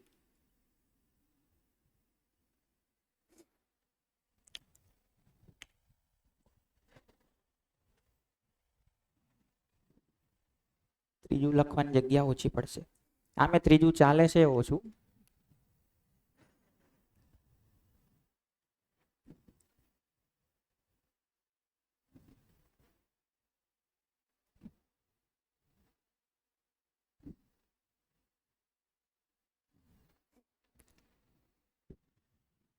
કઈ માન્યતાઓના આધારે ચાલે?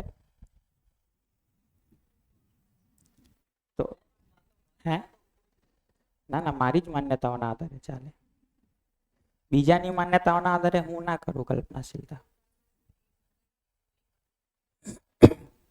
તો જેમ કે મેં માની રાખ્યું છે કે માને જ સૌથી વધારે સમજણ પડે, ઘરમાં સૌથી વધારે સમજણ તો મારી જ છે, આવું મેં માની રાખ્યું છે.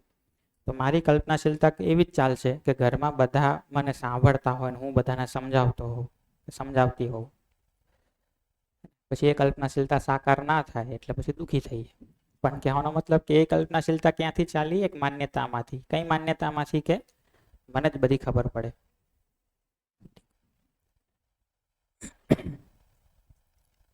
બહુ સારા કપડાં પહેરવાની કલ્પનાશીલતા ચાલી. તો ક્યાંથી ચાલી? એ માન્યતામાંથી કે બહુ સારા કપડાં પહેરીએ તો સારા લાગીએ ને એમાં આપણને માન મળે, સન્માન મળે. તે માન્યતાના આધારે ચાલી. અને એનો ત્રીજો પણ એક સોર્સ છે, એ જોશો તો શું છે? તો સમજણ અથવા તો સહજ સ્વીકૃતિ.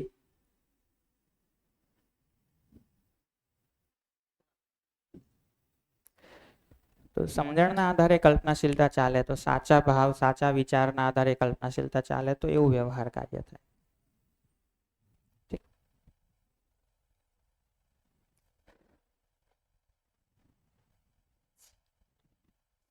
તો આ આપણું પોતાનું ફંક્શનિંગ થયું, આપણી પોતાની મિકેનિઝમ છે.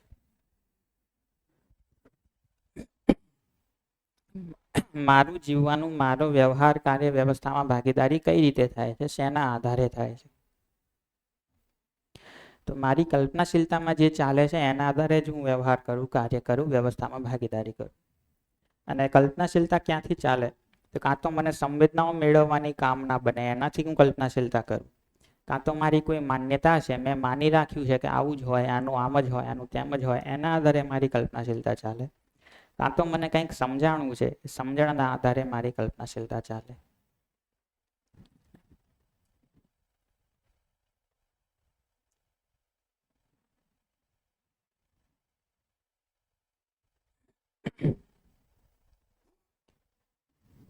તો જેમ કે તમને વ્યવસ્થામાં ભાગીદારી કરવાની, આ સ્કૂલની કંઈક નાનકડી વ્યવસ્થામાં કન્ટ્રીબ્યુટ કરવાની અથવા અહીંયા શિબિરમાં કંઈક વ્યવસ્થામાં ભાગીદારી કરવાની કલ્પનાશીલતા ચાલી. કઈ રીતે ચાલી? વ્યવસ્થા. તો એ કઈ રીતે ચાલી? તો કાં તો તમારી એ માન્યતા હતી કે હું આવું કરીશ તો મને થોડું એપ્રિસિએશન મળશે, કોઈક મારી નોંધ લેશે, અને કોઈક મારી નોંધ લેશે તો મારા થોડા વખાણ થશે, તો એ મારું સન્માન છે. એવી માન્યતાના આધારે તમે વ્યવસ્થામાં ભાગીદારી કરી. બીજું જોશો તો તમે સમજણના આધારે ભાગીદારી કરી શકો કે કોઈ મારી નોંધ લે કે ના લે, આ કામ થવું જોઈએ એટલે મારાથી થાય એવું છે તો કરી દઈએ. સ્કૂલના ભલા માટે છે, બાળકોના ભલા માટે છે. ભલે મારી નોંધ લેવાય કે ના લેવાય, ભલે કોઈ જોતું હોય કે ના જોતું હોય, પણ આ કામ થાય એવું છે તો કરવું જોઈએ. એ સમજણના આધારે કલ્પનાશીલતા ચાલી તો તમે એક રીતે વ્યવસ્થામાં ભાગીદારી કરશો. ઠીક. એ જ રીતે તમે કોઈની સાથે વ્યવહાર કરો છો, એ વ્યવહાર કરતા પહેલા જોશો કે કલ્પનાશીલતા જે ચાલે છે વ્યવહારની, એમાં શું ચાલે છે. તો કાં તો તમને એમ છે કે આની જોડે સારો વ્યવહાર કરીએ ને તો એ સારું સારું બનાવીને ખવડાવે, તો એ સારી સંવેદના મેળવવા માટે એની જોડે સારા વ્યવહારની કલ્પનાશીલતા ચાલી. બીજું એ કે તમારી માન્યતા છે એના પ્રત્યેની કોઈ, કે આ તો આવો જ છે, કે આ તો આવી જ છે, આની જોડે તો ગુસ્સો જ કરાય, આની જોડે તો વ્યવસ્થિત વાત કરાય જ નહીં, આની જોડે તો ઝઘડો જ કરાય. આવી માન્યતાના આધારે તમારી કોઈ કલ્પનાશીલતા ચાલી અને તમે એવો વ્યવહાર કર્યો, ખરાબ વ્યવહાર કર્યો. ત્રીજો સમજણના આધારે વ્યવહાર ચાલ્યો, કે તમને એમ લાગ્યું કે ભાઈ હું માણસ છું ને એ માણસ છે, મારે સુખી થવું છે ને એને સુખી થવું છે, તો એ આધારે અમારા બંનેનું લક્ષ્ય એક જ છે, સાથે મળીને કંઈક સારો વ્યવહાર કરીએ, સારી વાત કરીએ. તો એના આધારે તમારી કલ્પનાશીલતા ચાલી કે આવો આવો વ્યવહાર કરવો, ને તમે એવો વ્યવહાર કર્યો.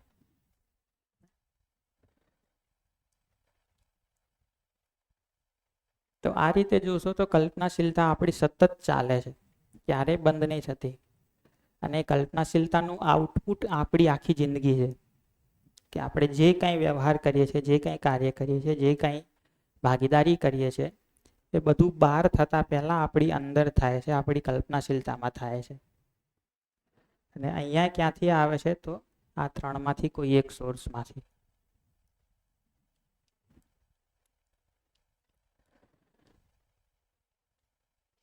તો ઘણીવાર તમે જોશો કે તમે બહાર કોઈના પર ગુસ્સો કરી લીધો,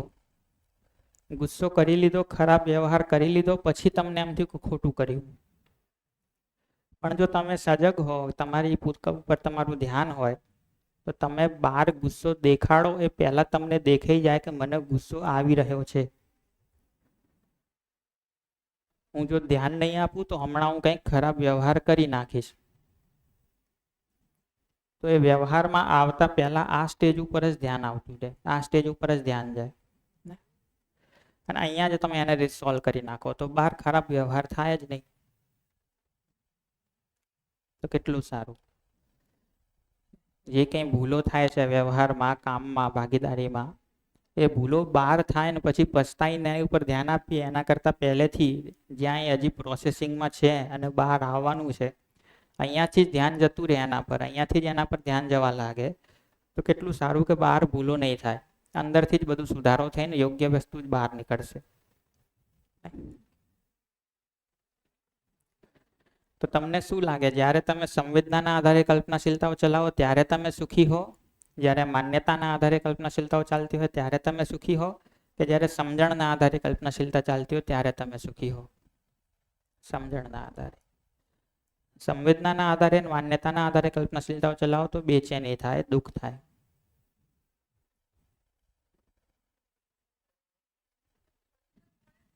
શેનું સુખ?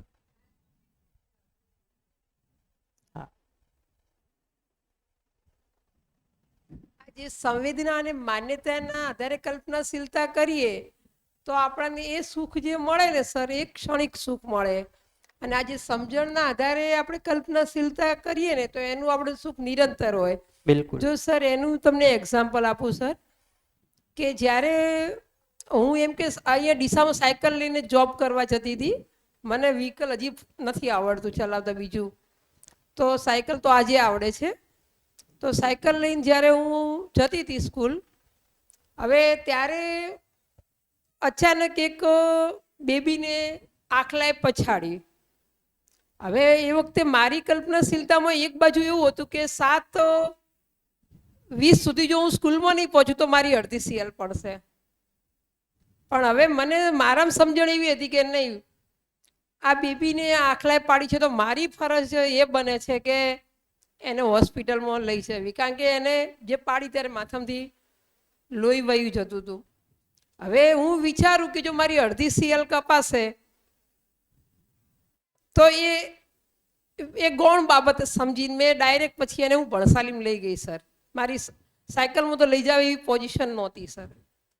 હવે હું રિક્ષામાં એને બેબીને હું લઈ ગઈ એટલે સ્વાભાવિક છે કે મારે બીજો અહીંયા જઈ એટલે મારા દવાખાને બીજો અડધો કલાક તો થઈ ગયો. હું રજા રિપોર્ટ ન અહીંયા લખાવી શકી એટલે કલ્પનાશીલતામાં તો ઘણું બધું ચાલતું જ હતું સર એ વખતે. પણ મને એવું થતું હતું કે નહીં, પહેલાં બેબીને મારે પેલું કરવું તો પડે જ, મારી એક ફરજ છે. મારામાં એ સમજણ તો હતી જ. હવે હું બેબીને દવાખાને લઈ ગઈ, બેબીને મેં પાટાપિંડી કરાવી. હવે પછી જ્યારે થોડીક સ્વસ્થ થઈ એટલે મેં એને પૂછ્યું કે બેટા તું ક્યાંથી? એને મને કહ્યું કે હું ઉમિયાનગરમાં રહું છું, મારું ઘર આ છે. તો મેં કીધું પપ્પાને બેટા જાણ કરીએ તો લેવા આવશે? કે મારા ફાધર નથી કે ટીચર. કોઈ વાંધો નહીં કીધું. પછી વળી હવે મેં કીધું એને તો આવી રીતે આવી પોઝિશનમાં મુકાય નહીં. પછી મેં કીધું કંઈ વાંધો, ડૉક્ટર રજા આપે ત્યાં સુધી રાહ જોઉં. હવે ડૉક્ટરે જ્યારે રજા આપી ત્યારે પછી વળી પાછી રિક્ષા કરીને હું સાયકલ મારી જે સાથે સાથે રાખતા જતી હતી ને રિક્ષાવાળાને પાછળ એમ કે પછી મેં ઉમિયાનગર એમને મૂકી દીધી. અને જેવી મૂકીને પછી એમના માતાથી બહુ ખુશ થઈ ગઈ કે ના સારું કર્યું બેન તમે. પણ હવે હું જીવી જઈ સ્કૂલમાં એવા પ્રિન્સિપાલે તો મારો ઉધડો લેવા ચાલુ કર્યો કે મેમ તમને ખબર નથી પડતી, તમને જાણ કરવાની. મેં કીધું સર બધા રૂલ્સ હું સમજું છું, મેં કોઈ દિવસ મારા જીવનમાં એક બી રૂલ્સ તોડ્યો નથી. તમારી અડધી સીલ સર આખી સીએલ કાપશો ને તો બી મને આજે કોઈ ફરક નહીં પડે. પણ મને જે આ બેબીને જે સમયસર હોસ્પિટલ પહોંચાડી, સમયસર એને ટાંકા લેવાઈ ગયા, લોહી વહેતું બંધ થઈ ગયું, એ જે આનંદ છે ને સર, એ મારા માટે કદાચ એ 1 CL કપાશે ને, આ તો તમે અડધી CL કાપવાની વાત કરો છો કે હું 1.5 કલાક લેટ પડી છું સર, એ મારી વાત છે 100% સર. પણ જે મને આજે એને બચાવ્યો એનો આનંદ જે છે ને એ કદાચ મારા લાઈફ ટાઈમનો હશે એમ. એટલે એ સમજણથી જે કલ્પનાશીલતા એ સર મારી બાબતે મને સાચું લાગે છે આમ. અને આ રિયલ ઘટના છે એમ કહેવાનો મતલબ. અને એ સરે મને પછી મારા પ્રિન્સિપાલે એવું કહ્યું અમારા કે આપણે સ્કૂલનું થોડું બાળક હતું તો કે હું તમારું કે CL ના કાપત. મેં સર આ વાત ખોટી પડે છે. હવે એ બાળક સરદાર સ્કૂલનું હતું, પછી મને ખબર પડી કે એ સરદાર સ્કૂલનું હતું, અમારા સર્વોદય સ્કૂલનું નહોતું.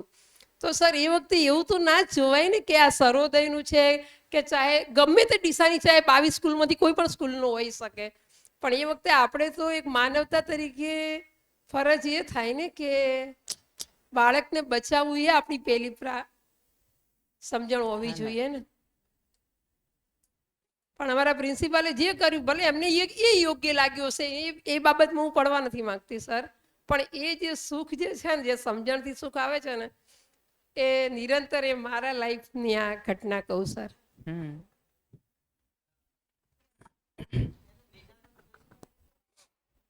કહી શકાય, પણ શું કરવા નામ આપવું? હમણાં જ કીધું બહુ બધું નહીં ભર કરવાનું. સિમ્પલી ખબર પડે છે તો શું કરવા નવા નવા શબ્દો જોડવા? શબ્દોની જરૂર ક્યારે પડે કે જ્યારે તમને વસ્તુ નહીં દેખાતી.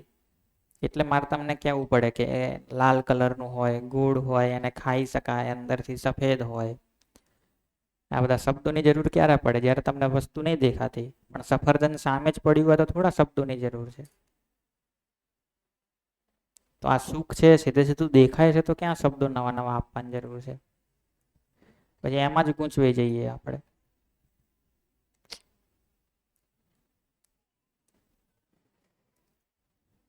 ઠીક છે, તો એ જ વાત આપણે અહીંયા કરતા હતા કે આ જે કલ્પનાશીલતા છે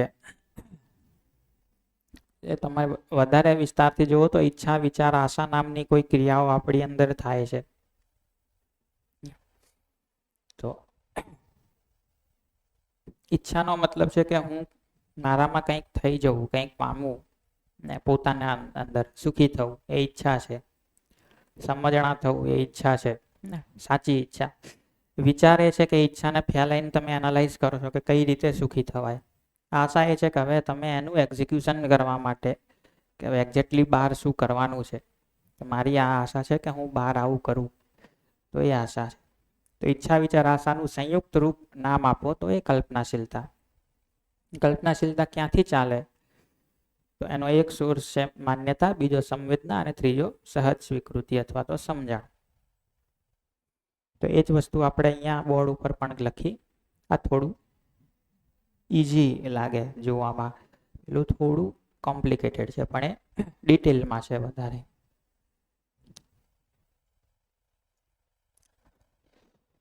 તો મેં ગઈ શિબિરમાં પણ કીધું હતું, દરેક શિબિરમાં કહું છું કે આખી શિબિર ભૂલી જશો તો ચાલશે.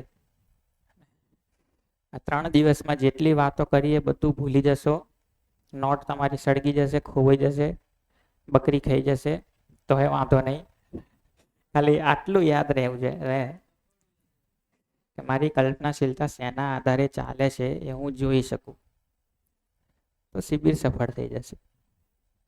બાકી તમને ઊંધું કહું કે જો આ કામ ચાલુ નહીં થતું પોતાનામાં, અને શબ્દો બધા યાદ રહી ગયા, વાતો બધી યાદ રહી ગઈ, તો એ વાતો એ શબ્દો બહુ કામ નહીં આવે જો પોતાનામાં જોવાનું કામ નહીં ચાલુ થાય તો.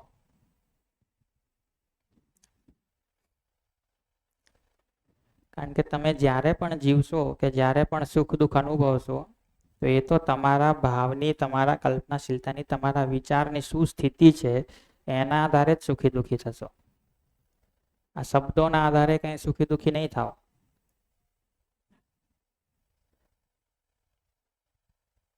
મને ખબર છે કે કલ્પનાશીલતા એટલે ઈચ્છા વિચાર આશા, તેના આધારે કઈ દુઃખ ના થાય, હવે થાય જ. પણ પોતાનામાં જોવાનું કામ ચાલુ થાય કે મારી કલ્પનાશીલતામાં હાલ શું ચાલે છે.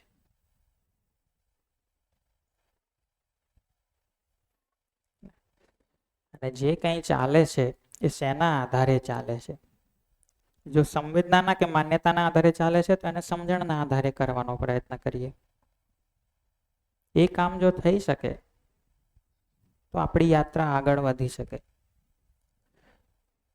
બાકી બધું ભૂલી જવાનો મતલબ એ નથી કે નકામું છે, એ બધું ઉપયોગી છે, પણ મને એવું લાગે કે સૌથી વધારે મહત્વનું કામ તો આ છે.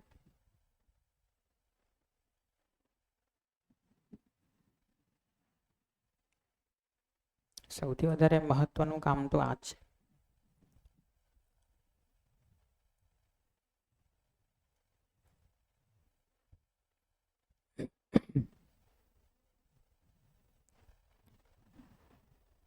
નહીંતર તમે ઘણી બધી વાતો તો કરવા માંડશો કે પરિવારમાં સારું જીવવું જોઈએ, ગુસ્સો ના કરવો જોઈએ, ને દયા ધર્મ કા મૂલ હૈ, પાપ મૂલ અભિમાન, તુલસી દયા ના છોડીએ, જબ લગ ઘટમે પ્રાણ. પછી વર્ગમાં વિદ્યાર્થીઓ પ્રત્યે દયાહીન સ્વરૂપ દાખવશો, રૌદ્ર સ્વરૂપ ધારણ કરશો, તો જીવવામાં નહીં આવે કાંઈ. શબ્દો આવી જશે બધા. પહેલા કોઈક શબ્દો બોલતા હતા, હવે જીવ નિત્યાના શબ્દો બોલશો. સુખી થવું છે, ને કલ્પનાશીલતા, ને માન્યતા, ને સમજણ, ને આ બધા શબ્દો આવી જશે. પણ જો કામ પોતાના ઉપર નહીં થયું હોય તો એનાથી જીવવામાં કઈ ફરક નહીં પડે. જીવવામાં ફરક તો ત્યારે જ પડશે જ્યારે આ જોવાનું કામ ચાલુ કરશું.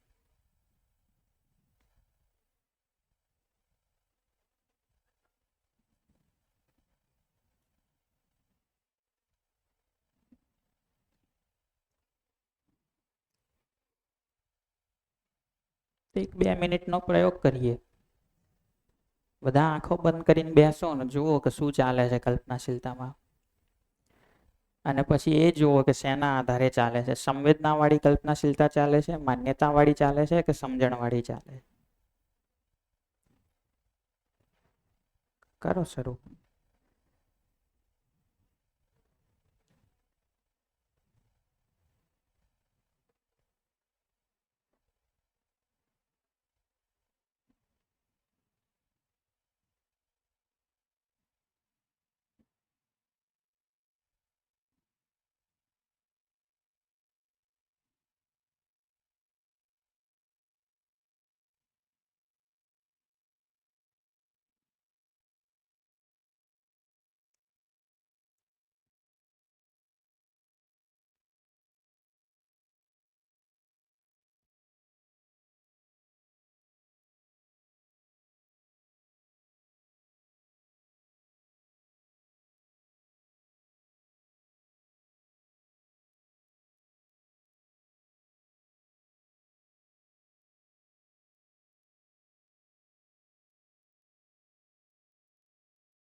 બોલો, જોઈ શકાય છે કે બધું કાળું ધબ પડ્યું છે, ટીવી બંધ પડ્યું એમ? જોઈ તો શકાય છે કંઈક કંઈક? કેટલા લોકોને કંઈક કંઈક દેખાયું?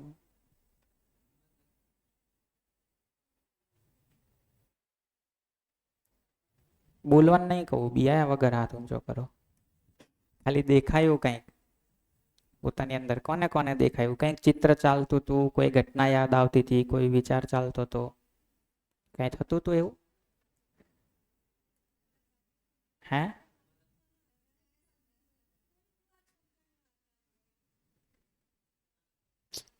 કોઈ કોઈ કલ્પનાશીલતા જ સમજણના આધારે હતી, બાકી બધી માન્યતાઓ વાળી, સંવેદનાઓ વાળી હતી. બીજા કોઈનું કઈ ઓબ્ઝર્વેશન હોય તો? હા, અઘરું કામ છે નહીં? જન્મ્યા ત્યારથી લઈને અત્યાર સુધી બહાર જ બધું જો કર્યું. પોતાની અંદર જોવાનું આવે એટલે ઊંઘ આવવા માંડે. આ તો કઈ દેખાતું નહીં, બધું બંધ પડ્યું હોય ને, એકદમ અંધારું અંધારું અંધારું હોય. અઘરું કામ તો છે, કારણ કે ટેવ જ નથી પોતાનામાં જોવાની. બધું બહાર જ જો કર્યું છે અત્યાર સુધી. પોતાનામાં ધીરે ધીરે જોશો તો દેખાશે કે ચૈતન્ય જે ક્રિયાઓ છે, જે ચૈતન્યનું સંસાર છે, એ ઘણું છે. જેટલું બહાર છે એનાથી ઘણું વધારે અંદર ચાલે. હા લક્ષ્મણ. થોડીક ક્ષણ બે શરૂઆતમાં આંખો બંધ કરી બાળક શાંત હતું ત્યારે બરાબર હતું. બાજુમાં બાળક બેઠું હતું અને પછી એણે મને એવું કીધું કે પપ્પા બધાની આંખો બંધ છે, તમે ખોલો પ્રી ચાલશે.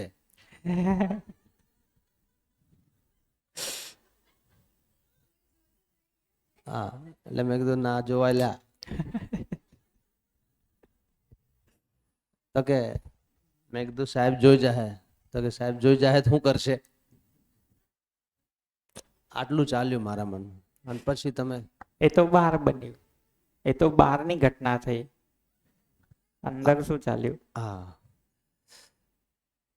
અંદર એક ડરે ચાલતો હતો કે આર્ય શાંતિથી બેહવા દે તો સારું છે.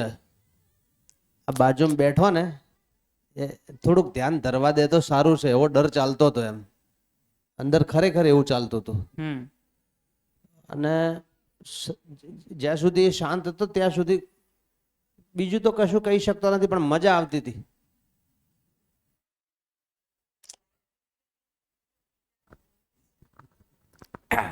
ઘણીવાર છે ને, ધીરે ધીરે જોશો તો દેખાશે ખરું કે કંઈક કંઈક ચાલે છે, શેની મજા આવે છે.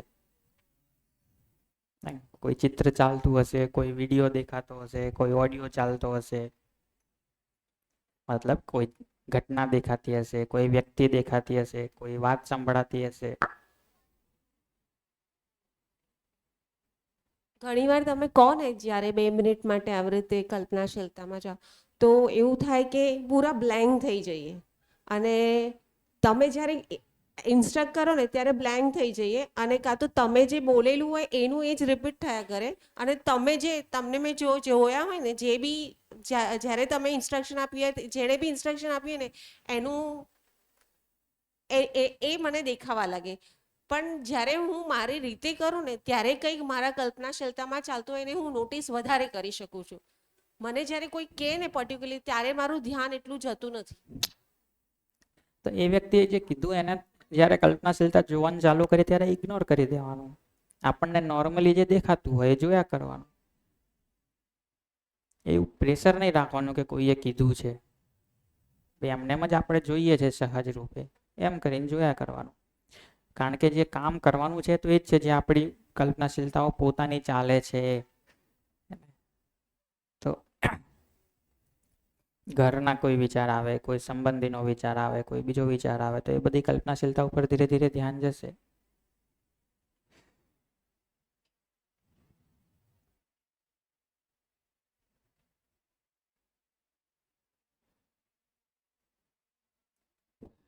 તો આ કોઈ જાતનું મેડિટેશન નથી ને, આ મારી એક ક્રિયાને જોવાની વાત છે કે મારી કલ્પનાશીલતામાં જે ચાલી રહ્યું છે એને હું જોઉં. બધું બંધ કરી દઈએ, ક્યાંક એકાગ્ર થઈ જઈએ, એવું કરવાની જરૂર નથી.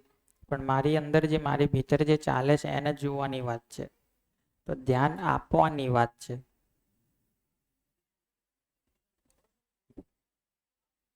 હું તો આ વાળું જ કામ કરું છું, આ કલ્પનાશીલતાને જોવા વાળું.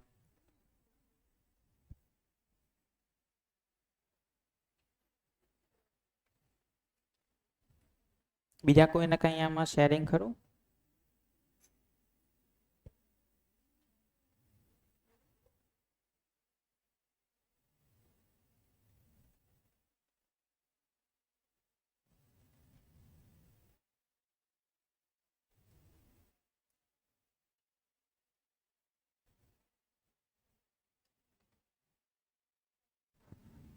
હલો સર, જ્યારે મેડિટેશન કરતા હોઈએ ત્યારે ધ્યાન એના તરફ જાય છે કે શરીર શું કરે છે, શ્વાસ કેવી રીતે લઈએ છીએ, આંખો પલકારા કેટલી વાર થાય છે, નસો ધબ ધબ એવો અવાજ આવે છે, આપણને એવું ફીલ થાય છે. પણ જ્યારે કલ્પનાઓને જોવાનું કામ કરીએ ત્યારે કે મગજની અંદર શું વિચાર ચાલે છે? મગજની અંદર તો નહીં ચાલતો, અહીંયા ચાલે છે. આપણી અંદર, મતલબ પણ મારી હા, અંદર. વાત તમારી એ છે કે હજી જો ધ્યાન આપવાનું ચાલુ કરીએ તો હજી ધ્યાન શરીર ઉપર જ જાય છે. સ્થૂળ જે હા જગત છે એના ઉપર, કે હું અહીંયા બેઠી છું, થોડી ઠંડક છે, આવા અવાજ આવે છે, શરીરની અંદર કંઈક કંઈક આવું થાય છે, હા એવું બધું તમને દેખાય. પણ એની વચ્ચે વચ્ચે જોશો તો કંઈક આમ ફ્લેશ જેવું થતું હશે, કે એમાં કોઈ વિચાર આવી જતો હશે, ઘર યાદ આવી જતું હશે, બાળક યાદ આવી જતા હશે, સંબંધી યાદ આવી જતા હશે. હા. તો એની ઉપર ફોકસ કરવાનો પ્રયત્ન કરશો તો એ આખી કલ્પનાશીલતાની શૃંખલા દેખાશે. હા અને કોઈ એક કલ્પનાશીલતા નહીં હોય, પછી જોવાનું ચાલુ કરશો એટલે એક એક પછી બીજી, બીજા પછી ત્રીજી, ત્રીજા પછી ચોથી, એમ ફટાફટ ફટાફટ ફટાફટ ચાલ્યા જ કરશે. એકદમ ઝડપથી બદલાશે. કોઈ કોઈ એકની એક લાંબી ચાલશે, કોઈ કોઈ બદલાયા કરશે. પણ શરીર ઉપર ધ્યાન આપીએ ત્યાંથી થોડું વધારે સૂક્ષ્મ ધ્યાન આપીએ તો દેખાય કે શરીર સિવાય મારામાં કંઈક ચાલે છે, કંઈક વિચાર આવે છે, કંઈક યાદ આવે છે, કોઈ ચિત્ર દેખાય છે, કંઈક અવાજ સંભળાય છે. તો એને જોવું એટલે કલ્પનાશીલતાને જોવી.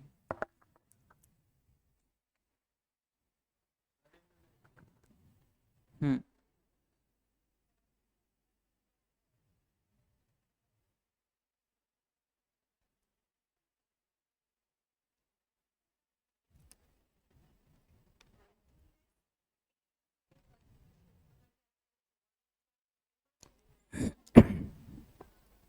મેડિટેશન વાળો ભાગ તો એવો છે કે એના તો ઘણા પ્રકાર છે, અલગ અલગ.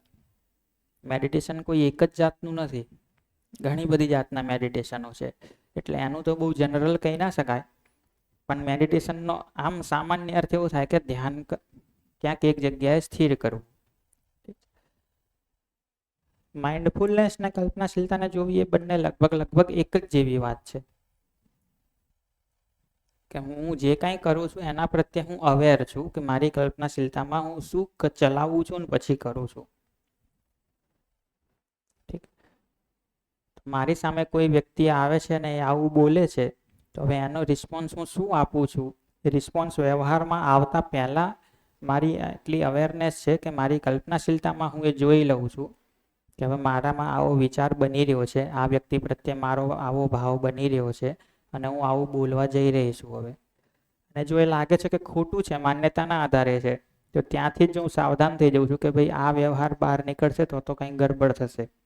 એટલે એના બદલે સમજણ શું છે, સાચું શું છે, એના આધારે કલ્પનાશીલતા ચલાવીને પછી એવું વ્યવહાર કરવાનો પ્રયત્ન કરું છું. તો માઇન્ડફુલનેસ કહો, અવેરનેસ કહો, કલ્પનાશીલતાને જોવાનું કામ કહો, આ તો બધું લગભગ હું માનું છું કે એક જ વસ્તુ છે. કે જે કંઈ કરો છો એમાં અવેરનેસ છે તમારી, જે કંઈ કરો છો એમાં તમારું ધ્યાન છે તમારી કલ્પનાશીલતા ઉપર.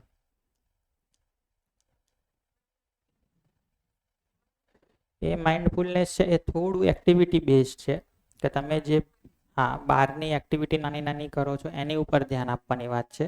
પણ અલ્ટિમેટ માઇન્ડફુલનેસ તો એ છે કે મનમાં જે ચાલે છે એના પ્રત્યે અવેરનેસ છે બધી જ બાબતમાં.